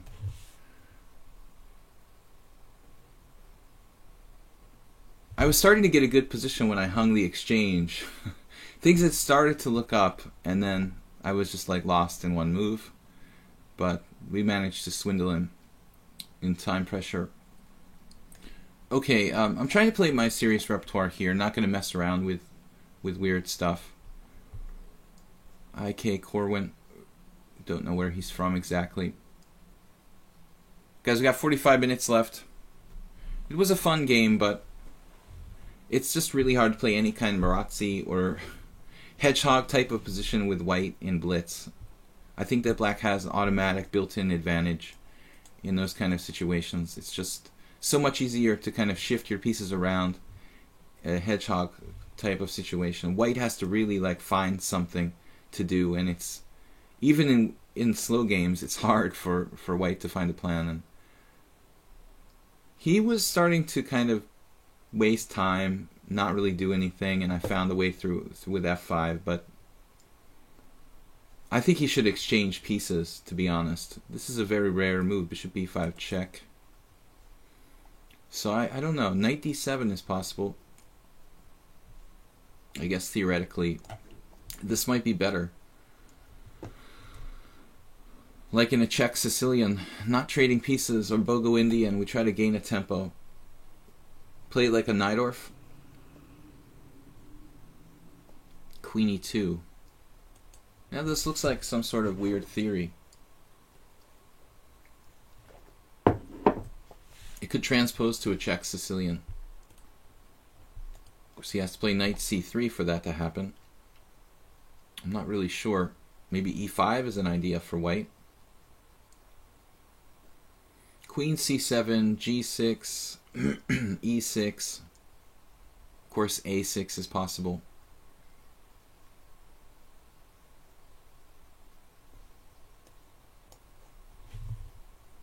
Maybe f4. Knight d7 can get very sharp, but this is not a normal position. I mean, it's not a regular. It's not a regular Rossolimo. You know, he hasn't played knight c3. This is a very rare position. It shouldn't be as good as the regular Rossolimo, I guess, with knight c3 and d6 and bishop e5 check. Yeah, those positions are very heavily analyzed. I never played the knight d7 Rossolimo, and I know that a lot of strong players choose to play that move because it is the most aggressive for black. Kasparov, notably. Now white lost a tempo, played bishop c4 a second, moving the piece a second time. So I didn't waste any time with a6, although that's a move that I'll likely have to play anyway. So we're just playing some kind of Najdorf, Dragendorf. Oh, knight e6. IK Corwin. That's a little bit too creative. You're giving up a whole piece here for really one pawn. Not recommended. You need more than two pawns. 2 pawns wouldn't be enough in most cases. You need 2 pawns plus attack to justify this kind of sacrifice. So, hopefully you learn your lesson here. Piece for even 2 pawns, generally speaking, is not enough to have really good compensation. Queen there, and we're winning another pawn, at the very least, on e4. My least favorite square for knights, the b6.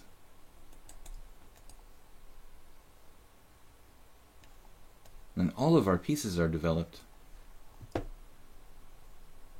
Well, this is yet to be developed. But he's coming. The rook on a8 is on his way, I think. Basically, white has to exchange bishops on... I think he has to exchange because this was a threat. I mean, maybe white could play like bishop e3 there. I'm not sure, but Our last piece is in the game. It's over. Every single piece in the action, and we're a piece up, and we've got no compensation for white, not even a single pawn. Yeah, you have to have the rest of your pieces developed to justify some kind of piece sacrifice, guys. He wasn't mobilized. I mean, basically white was playing a kind of safe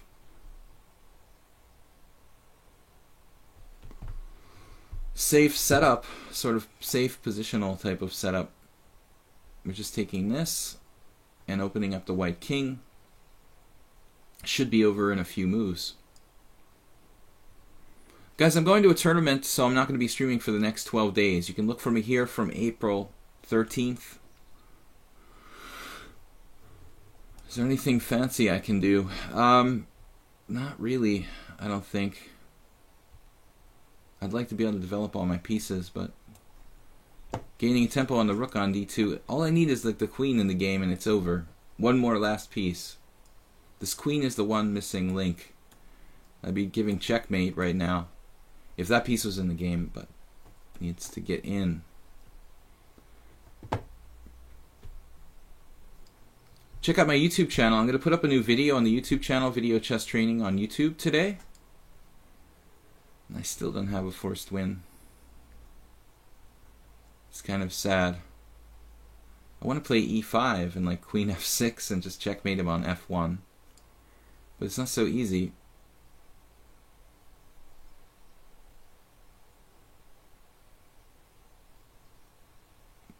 Not so easy to do. What about queen d7? Nope. That's not going to work either. Queen c7. There's a check, but he can block the check with inner positions. So I guess I just have to protect my knight. I don't see anything better. Oh, I'm an idiot. I had bishop d4 check. Oh man. I seriously had that move last move when I'm sitting here. It didn't win like it wins now. Now it's crushing. Still no forced mates. There's a knight guarding. The knight's guarding f1. It wasn't as strong last move because of bishop e3. So the YouTube channel, Video Chess Training on YouTube. Check out, like, and subscribe over there. Anybody who's donated via PayPal to support my YouTube channel and the stream here, thank you very, very much for your support. Helps me to keep doing this for another year. We're past the 1 year mark of my stream. Still looking for mate, and there's no mates. I mean, knight f2 check, I guess. But actually, what does this really do? I mean, there's no queen, no smothered mate. I don't have any discoveries other than going back. Perhaps this is just a waste of time. It's frustrating that there's no way to put white away here. Perhaps he has defense for everything. I'm even looking at like knight g4 check, king h1, queen d6. He's got queen h3, knight f3, rook takes f3, g takes f3, rook defending h2. I just see no way to checkmate. If this was like a problem, I would have no solution for this position. Like, where's the mate around here? Don't see it. All my pieces developed. f1 is weak. There's discoveries. Okay, queen h3, knight f2 check. I win the exchange. Man, I must have missed something. I mean, there's no way it wasn't a forced win. Even knight f3 is okay for white here.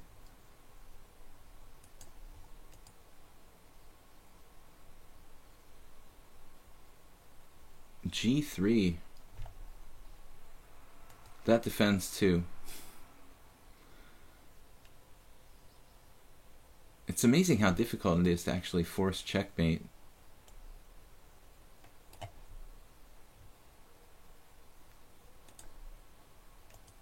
He's an expert in not getting mated. You could play queen d6 before knight g4 and keep the discoveries. So now we're just eating pieces. How prosaic.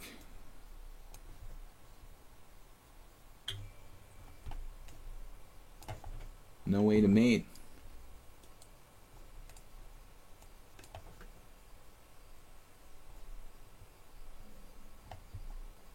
Try to mate him on h2. Looks like we might have a mate now.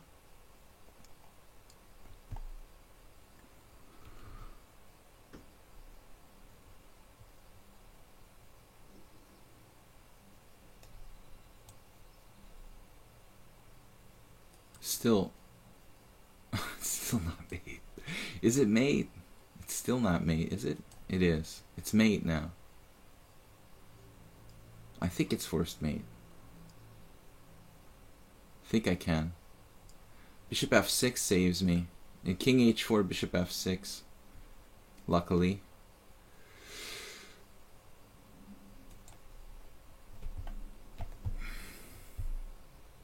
I think it was mate with queen d6 earlier. It's just not responding to the threat. Alright, just curiously, like, I'm sure I have 100 cent pawn lost because I didn't find mates. But I just want to see here, is knight d7 the most common move? Most people are lazy and play bishop d7, but knight d7 is the best move. Knight c3 would transpose. But he played queen e2. This has been played in a few games. It's equal. Bishop c4 is actually best move according to the engine there. Okay, so equal position, and he sacks a piece, whatever. And then where's my mate here? Is this even the best move? Knight takes f2. Yes. Okay, I want to know what I did wrong. You know, rook d2. Where's the best move? Knight g4. I played knight e4. That gives a question mark. Like, I would be able to tell the difference. And now d5. Knight c5 going away from his king seems kind of strange. So knight d2. Now where? Bishop d4 check, king h1, e5. So there's nothing clear. I mean, queen d6. We were talking about this. Yeah, this doesn't work. So like check here, and then queen d6 here maybe. There's nothing clear. Oh, chess is just hard. There's no mate. All right. Super Sebi. Maybe we'll play e4. Try to make it a little bit faster. It was an ugly game.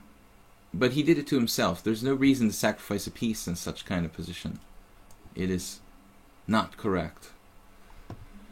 The knight f6, knight f6 Scando,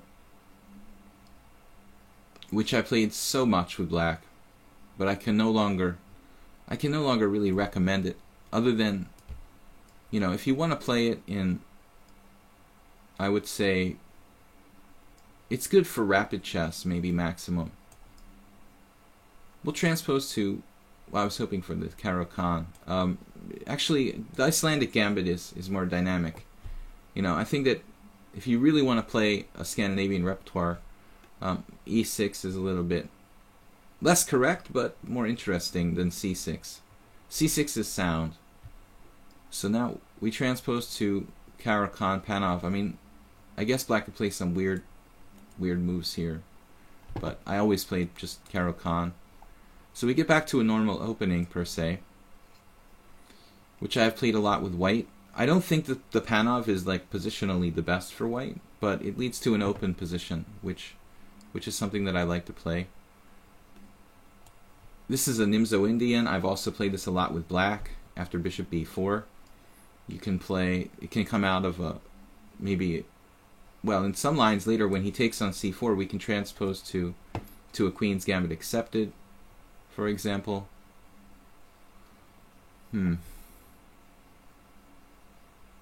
So bishop d3 is a Nimzo.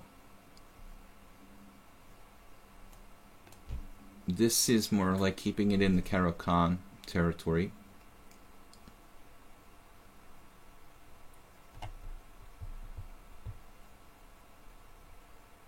If you don't want to play, if you want to play it, I'd say don't. Yeah, well, don't play this knight f6 Scandinavian in slow games because it's really not. It's not really great for black. Okay, so bishop d2 or queen c2 here.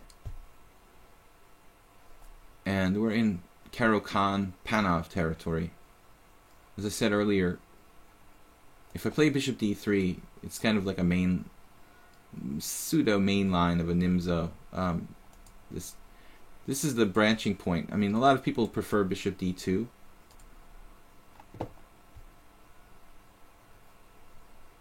I've had interesting games, but long in the past. Here, queen b6 is a strange move. Never seen that, and I never want to see it again. That fundamentally looks absolutely wrong. You're developing your queen without any real clear threats.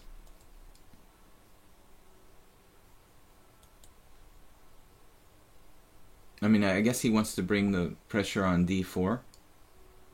What happens after bishop d3, knight c6, castles? Actually, bishop e2 is a move too. So I can protect d4 with a rook later on. I've seen Christensen do that. But this is a strange move, the queen b6 right away. I don't know exactly what I'm going to do with that. Bishop e2, knight at c6, castles. Knight takes d4, it looks like a good pawn sacrifice for me. Knight takes d4, knight takes d4, queen takes d4. We could also play bishop d3. It's kind of a tough call. Bishop d3 is more aggressive. Bishop d3, the church bells are just killing me. What's the deal with Friday? Bishop d3, knight c6, castles, knight takes d4. That's gotta just lose by force, no? Whoops. I didn't mean to give him 15 more seconds, but help yourself. I clicked on more time. How did I do that? Where is the more time button?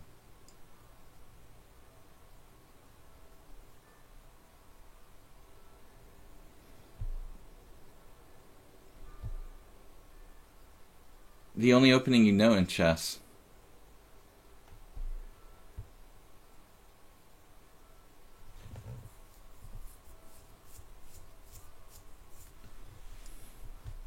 So guys, thanks for joining us.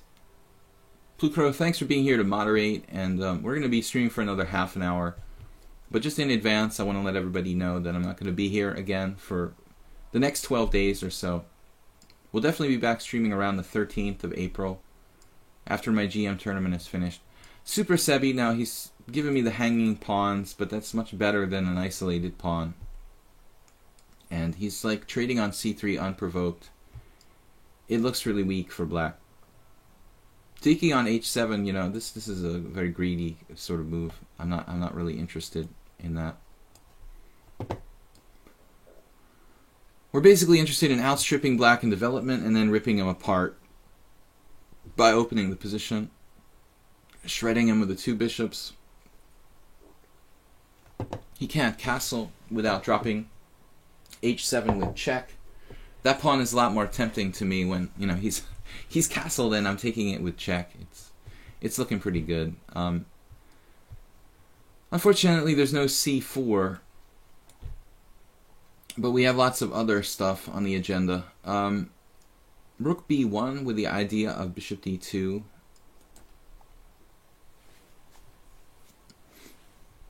Rook b1, queen c7. Actually, I know what I'm thinking.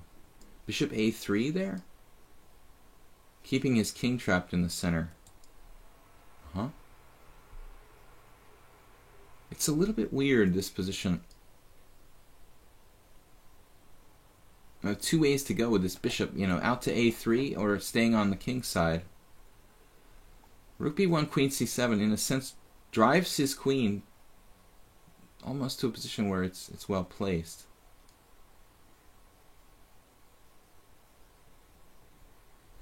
But in any case, I've got to believe this is good for white. There is knight f4 problems. There are, I should say, some problems with knight f4. He's starting to castle here? Not yet. There's g3, stopping knight f4 at the cost of weakening my structure a little bit. I mean, is he going to castle queenside here? That's very risky business. He could do it, though. It's not totally out of the question. Rook e1.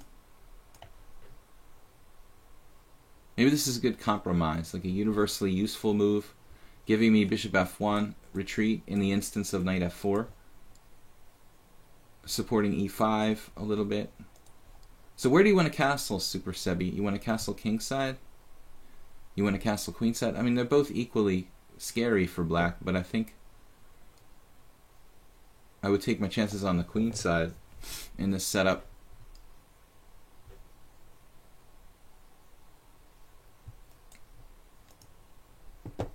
He has knight a5, but at the moment, that might allow me to play c4. So I'm not sure. h6 looks too slow. h6 extremely slow. He's going to castle kingside now, huh?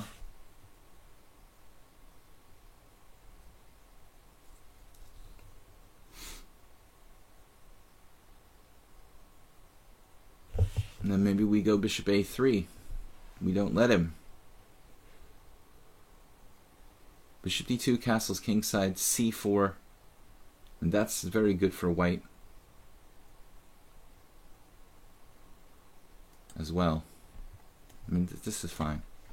You can castle either way. You decide. I mean, whatever way you want to go. I don't mind. Bishop a3 was interesting. Basically forcing him to castle queenside. Whoa. Losing by force. f5. Not an option. Not an option.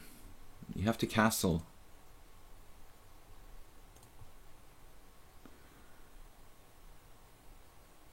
Oh no. Wasn't so easy. I mean, castles, I'm going to kick his knights out of the center. Well, he decided to do it this way. Alright, we're up 2 pawns.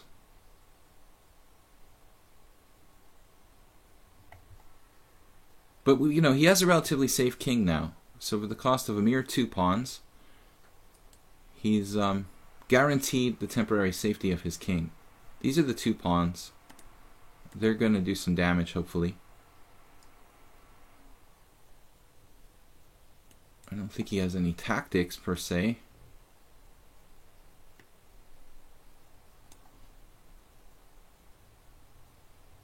And that's my idea, just to roll them up the board. This probably doesn't change too much.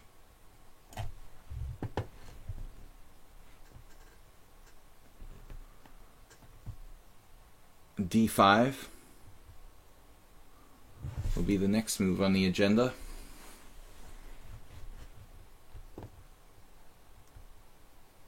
f5 was just a really big mistake. He's not lost if he castles. White is better.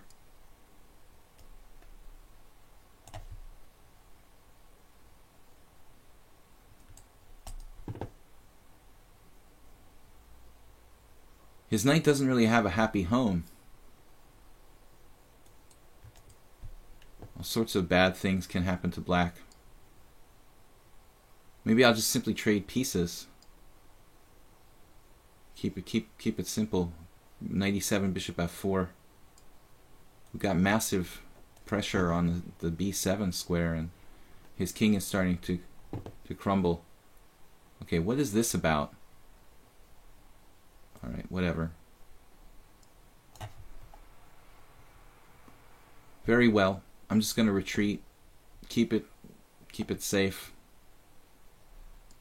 Family forks. He's got to trade queens and lose the exchange now. Or maybe queen d6, just losing the exchange without trading queens. Or queen e8, not losing the exchange at all. Oh my goodness. What am I doing? Wow, I almost lost on time. I can't believe I just totally missed queen e8. Not a move you really expect to see.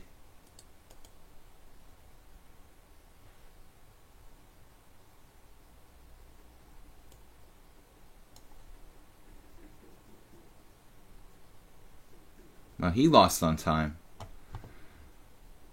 Well, I mean, I guess you should take your chances with like queen h5 and queen takes h2 playing for mate. Alright, guys, we have time for another game or two. Constant Change. He's always a tough opponent. Didn't see Queen E8, I almost flagged. Didn't even consider it. Sometimes the retreating moves, are easy to miss. We don't expect our opponents to play passive moves when given other alternatives. Of course, trading queens with Queen F5 isn't really what he wants to do. Queen D6 walks into a fork. So if I had been a little bit more observant, I would have found it in advance instead of being surprised. Constant Change playing the Old Indian. Stubborn defense.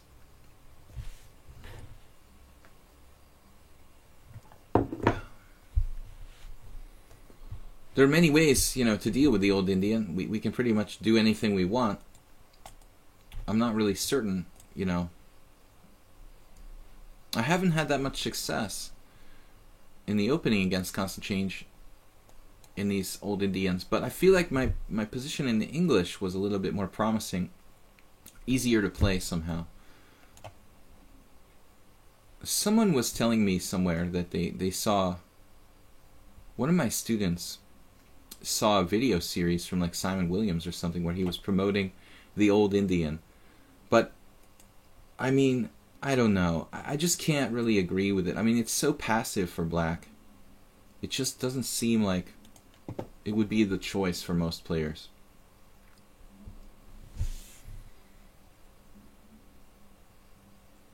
Okay, but as an easy system to learn for like a club player, I guess it's okay. But I think for someone like Constant Change who seems very good tactically, it would be very limiting to play the Old Indian every game. It's not as active as the King's Indian.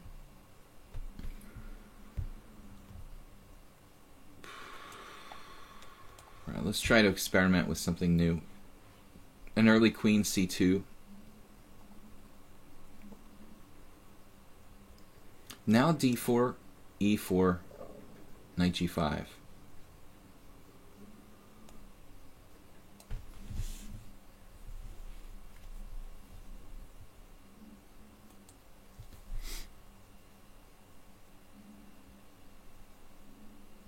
Usually he's playing like C6 and Knight BD7 fairly early. He hasn't done that.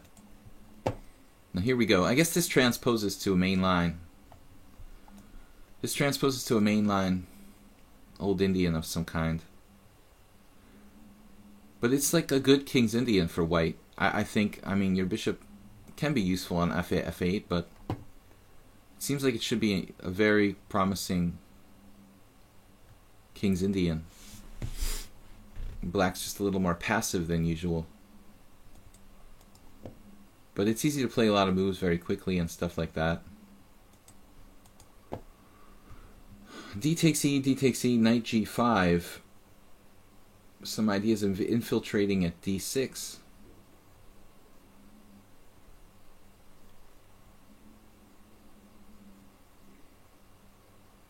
But it's not like the King's Indian where the bishop's on G7 and D6 is really, really, really, really weak. Here, you've got the bishop on F8. Now black is possibly threatening E4. So I've got to keep that in mind. E4 and then support it with D5. Seems like a threat.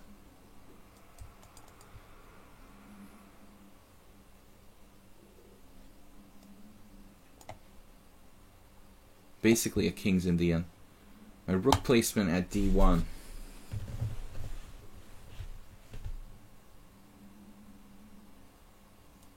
The rook placement at D1 is more aggressive than E1, but also I have less support of E4. Could be some other tactical points to it.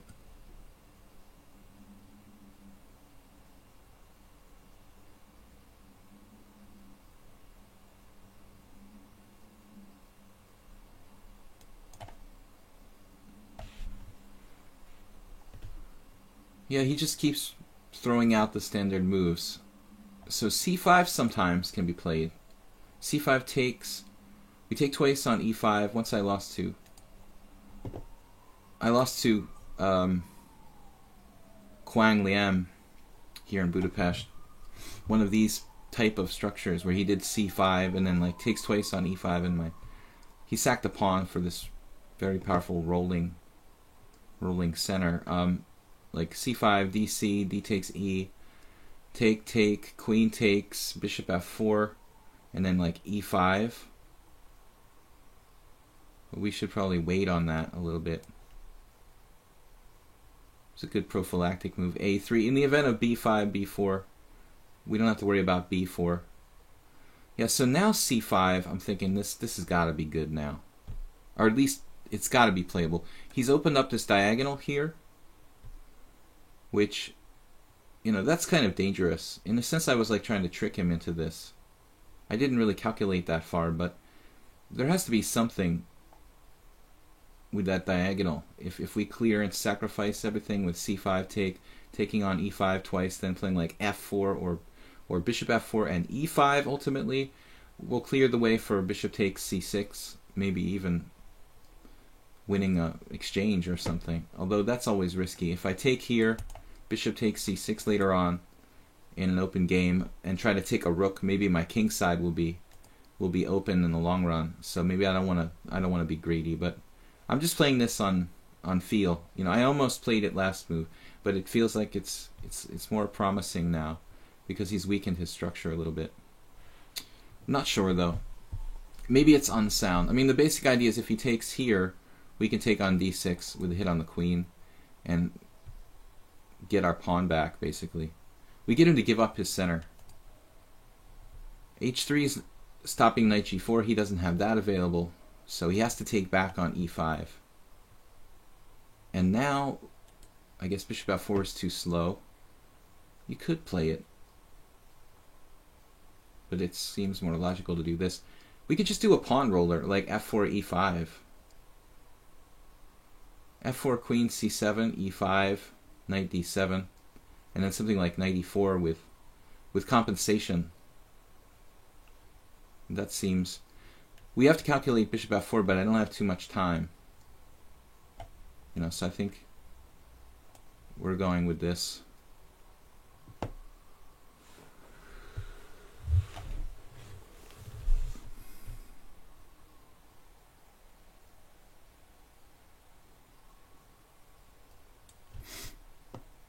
And g4. But maybe e5 first, right?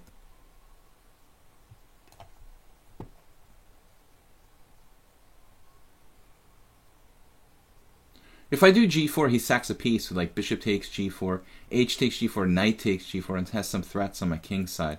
So we chase away the knight first. But tactically, again, you know, like why would a player that this is this good tactically play the old Indian is the question. So g4 was my plan. Okay, we take first and then play g4. Position is kind of unclear. Actually, my original plan was something like knight e4, but it's probably not good. You know, now I don't think he can sack a piece. I mean, he doesn't have enough there.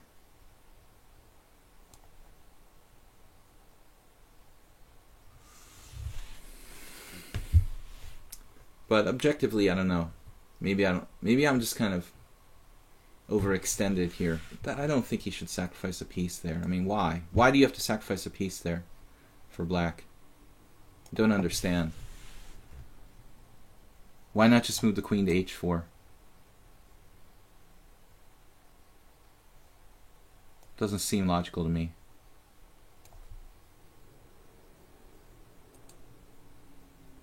He has more time and he makes an unnecessary piece sacrifice. Now black's probably in trouble. He has 2 pawns for a piece. That's more than 1 pawn for a piece, but I mean, I thought that black's better. I'm overextended here. You know, if he doesn't do that, bishop takes g4, just a normal move. He wants to take back. What happened? Alright, you can have a take back. It was a mouse slip.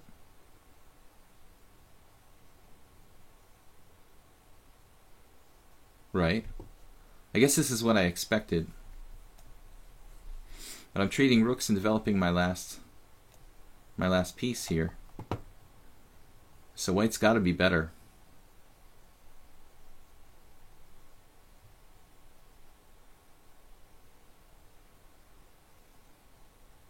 Queen g3. I'm relieved to see that. I was more concerned about... What was I concerned about? c4?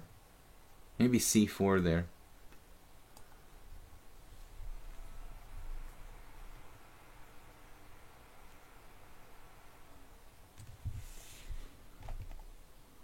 I think that the jury has come to the conclusion that my c5 was not that good. It looked active, but objectively, black was fine after c5. Yeah, he played it well. There's just no reason to sacrifice a piece on g4. Now queen f3, he gets some activity.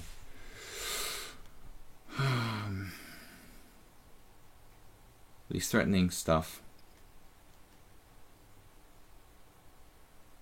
So I don't know. We're gonna have to make do.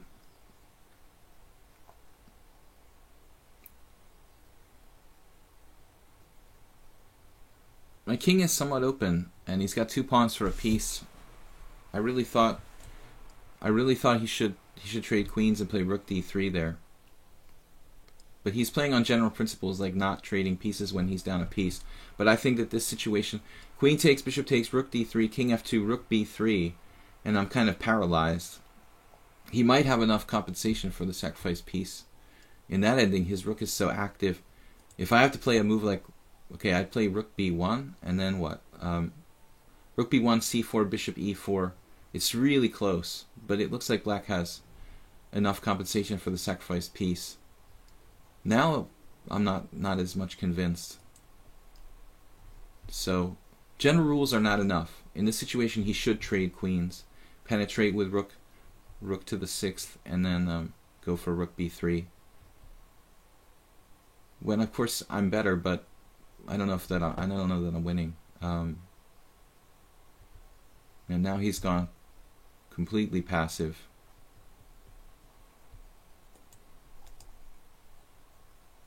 Again, general rule, not trading pieces when you're, up material. I understand. Rook b8. We're getting a little low on time. Right?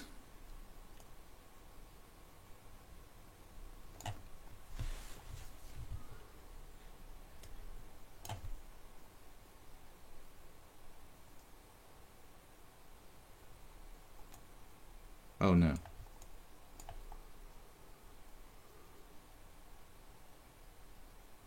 Oh no, look at this move.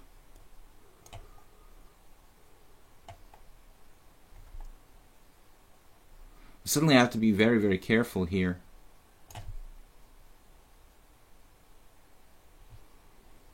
And I did manage to trade queens.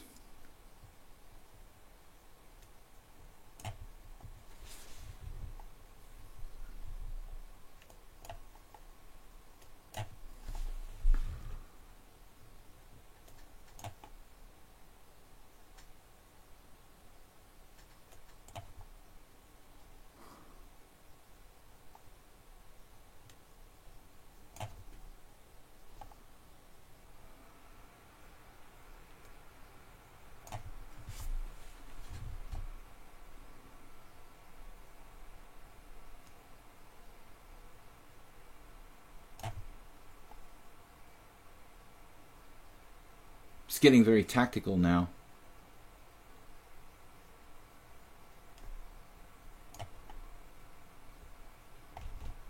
He had rook e2 there. This was a messy game, guys. So at the end, I'm probably close to winning. Even still, he has rook e3 here. I don't know.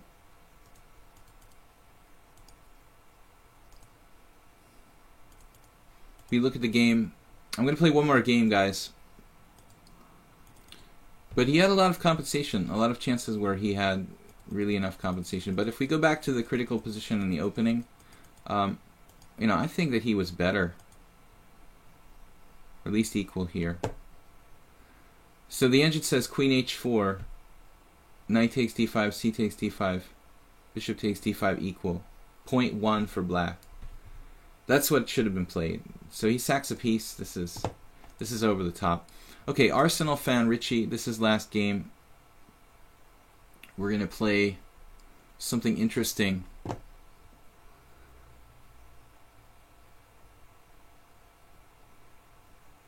Edo Kane says, what?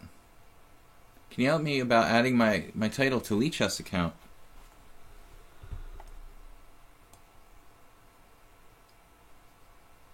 You verify chess.com account. I think usually they'll take that. If you contact one of the administrators on Lichess, they'll probably accept that as evidence of your having a title. M. Dunn says should never play chess before coffee. So what am I doing now? I'm getting into the c3 Sicilian. All right. Knight f6 c3 Sicilian. Yeah, but you can't sack a pawn here, Arsenal fan Richie. Why are you playing so fast? Can you sack this pawn? I don't think so. This is not a d6 line. My king is not open. You just lost a pawn for very little compensation.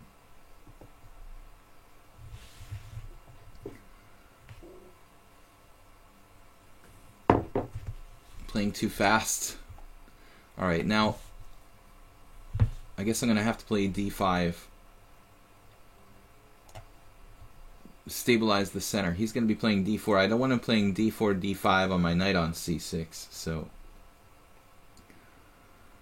I think it's probably forced for me to, at this point, set up a structure based on d5. And now we'll keep it as boring as possible. It's the exchange Slav up a pawn.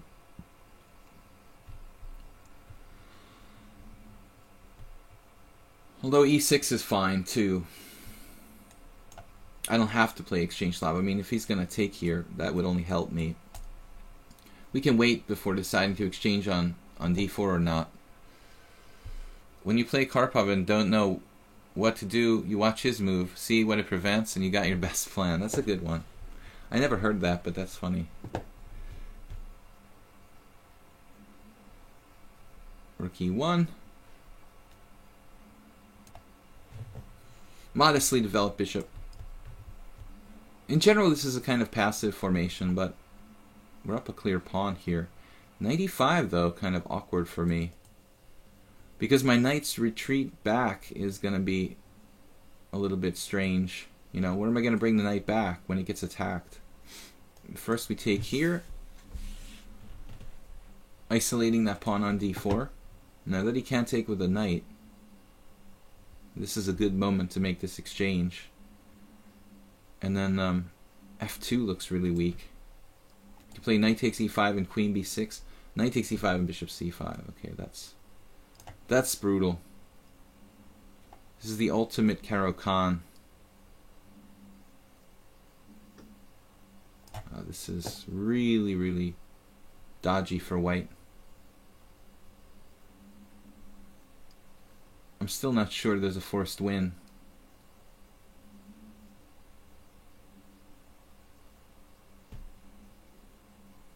Okay, it was a terrible opening blunder. He just wasn't thinking and played too quickly, sacrificing his e4 pawn, as if I had played d6, just like an accident.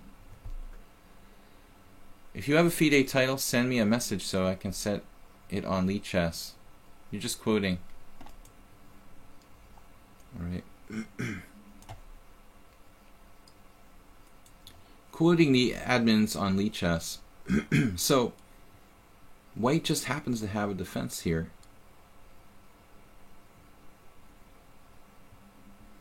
Which is pretty irritating. How convenient for white. He should have such a defense. Let's develop another piece. No special threats or anything.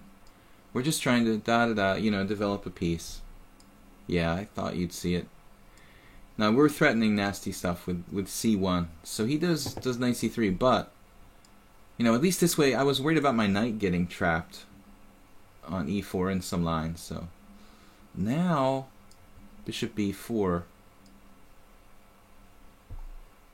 Bishop b4, ooh, that could be good.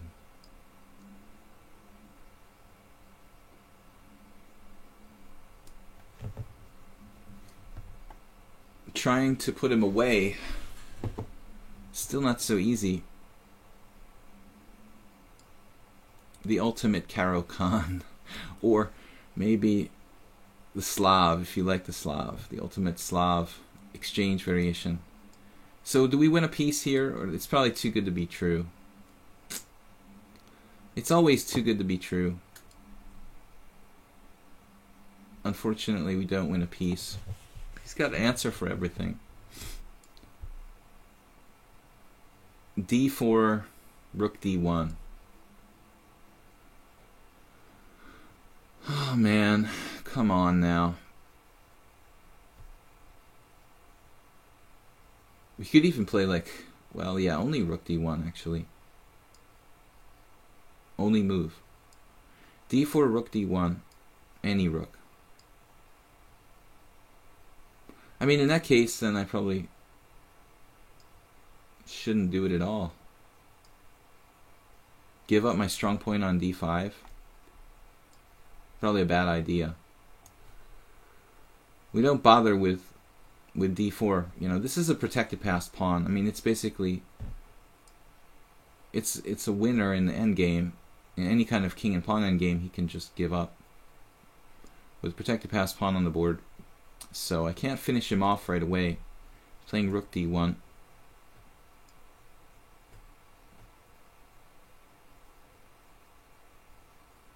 Rook c7. Preparing to develop my last piece. Everything's in order. Very solid, solid French like bishop on d7. If he plays a3, we'll think about it, but we'll probably trade on c3. It's not a very exciting position. Here, do we have any tricks? Any tactical tricks going on? I didn't miss anything, did I, with d4? White defending pretty resourcefully. Only lost a pawn after this disaster in the opening. I've been unable to increase my advantage, but this is really bad. You're giving up a second pawn and trading queens.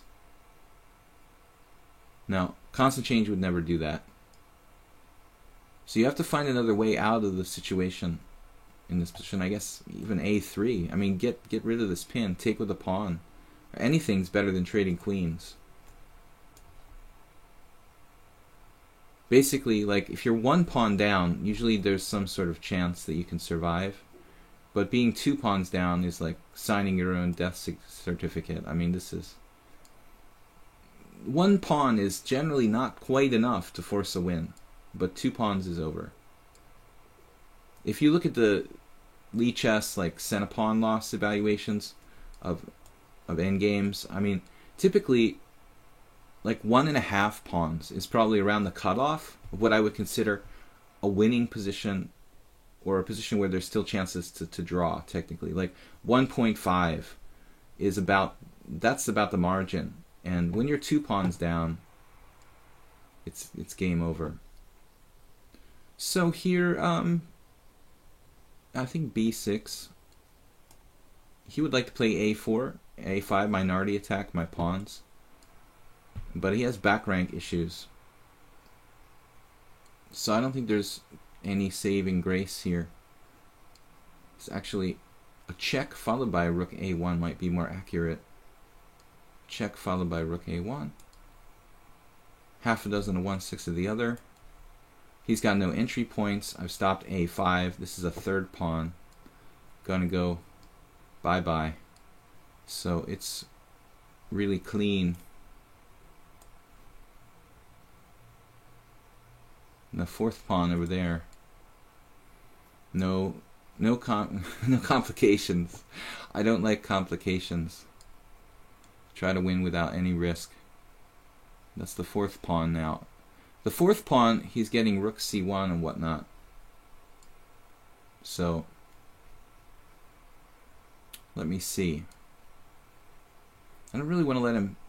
Actually, I don't really want to let him get down there. King f8, rook c1, king e7, rook c7. Yeah, that's actually fast enough. So here, and you can get the c file, but it's a little greedy to take the pawn on f4 probably. Be on the menu.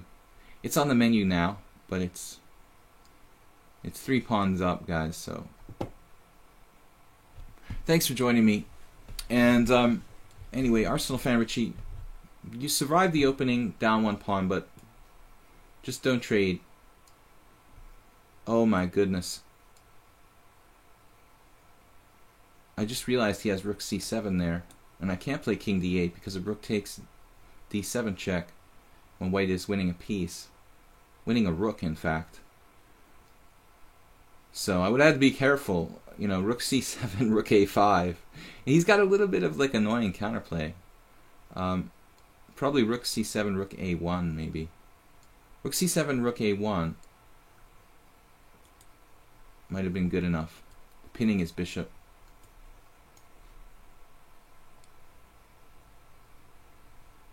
But anyway, you should play for that trick. So guys, I'm going to be away. We'll see you from April 13th. I think that's a Wednesday, but I mean, the schedule's not set in stone. I'm, you know, I might even do a random stream in the next 2 weeks before that, but no guarantees. It's just an idea. Not out of the realm of possibility. I could throw in a random stream. You know, you want to trade rooks. I'm up 3 pawns. You can effectively blockade for a little while there. But, I mean, I've never seen a bishop endgame 3 pawns down that was a draw. Even with doubled pawns. 2 pawns down.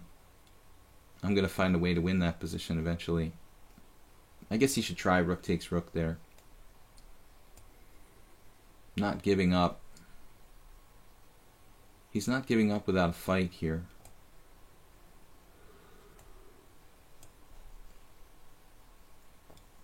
There's the saying that passed pawns must be pushed. I guess it's applicable here. But you do want to be careful not to push your pawns, you know, too far ahead of each other. You know, you want to make sure they're... Ooh, a2. a2. That's going to be better than anything else. I always see the good moves at the last moment. I think that's a subconscious thing. I also saw rook c7 threatening rook takes d7 check in the very last moment. So guys, thanks for joining me. We'll see you guys later. Can we get updates on the tourney? Yeah, I'm putting it on my team, my Sparkle Horse team here on Lichess. I'm going to put the info in there and a link to the study. I'm going to create a study on Lichess with my games from the tournament. You guys can check it out on chessresults.com. It's a site that links all kinds of international results all over the world. So the link is in my team, Sparkle Horse team here on Lichess forum, and just search in chessresults.com and under Hungary, Hun, H-U-N, you'll find it. But you can just search for First Saturday GM tournaments, or go to firstsaturday.hu and find the results there. From tomorrow we're going to play around 3 o'clock in the afternoon, and I'm not even sure who's playing. I think there's an Indian grandmaster named Chandra. There's Kosic from Serbia, maybe Sebe Attila, Hungarian GM, me, and then I don't know. There was talk about some Mongolian IM. I'm not really sure, but anyway, we'll see. So we'll see you guys later. Thanks for tuning in, and we'll be back from April the 13th. Thanks again. Bye-bye.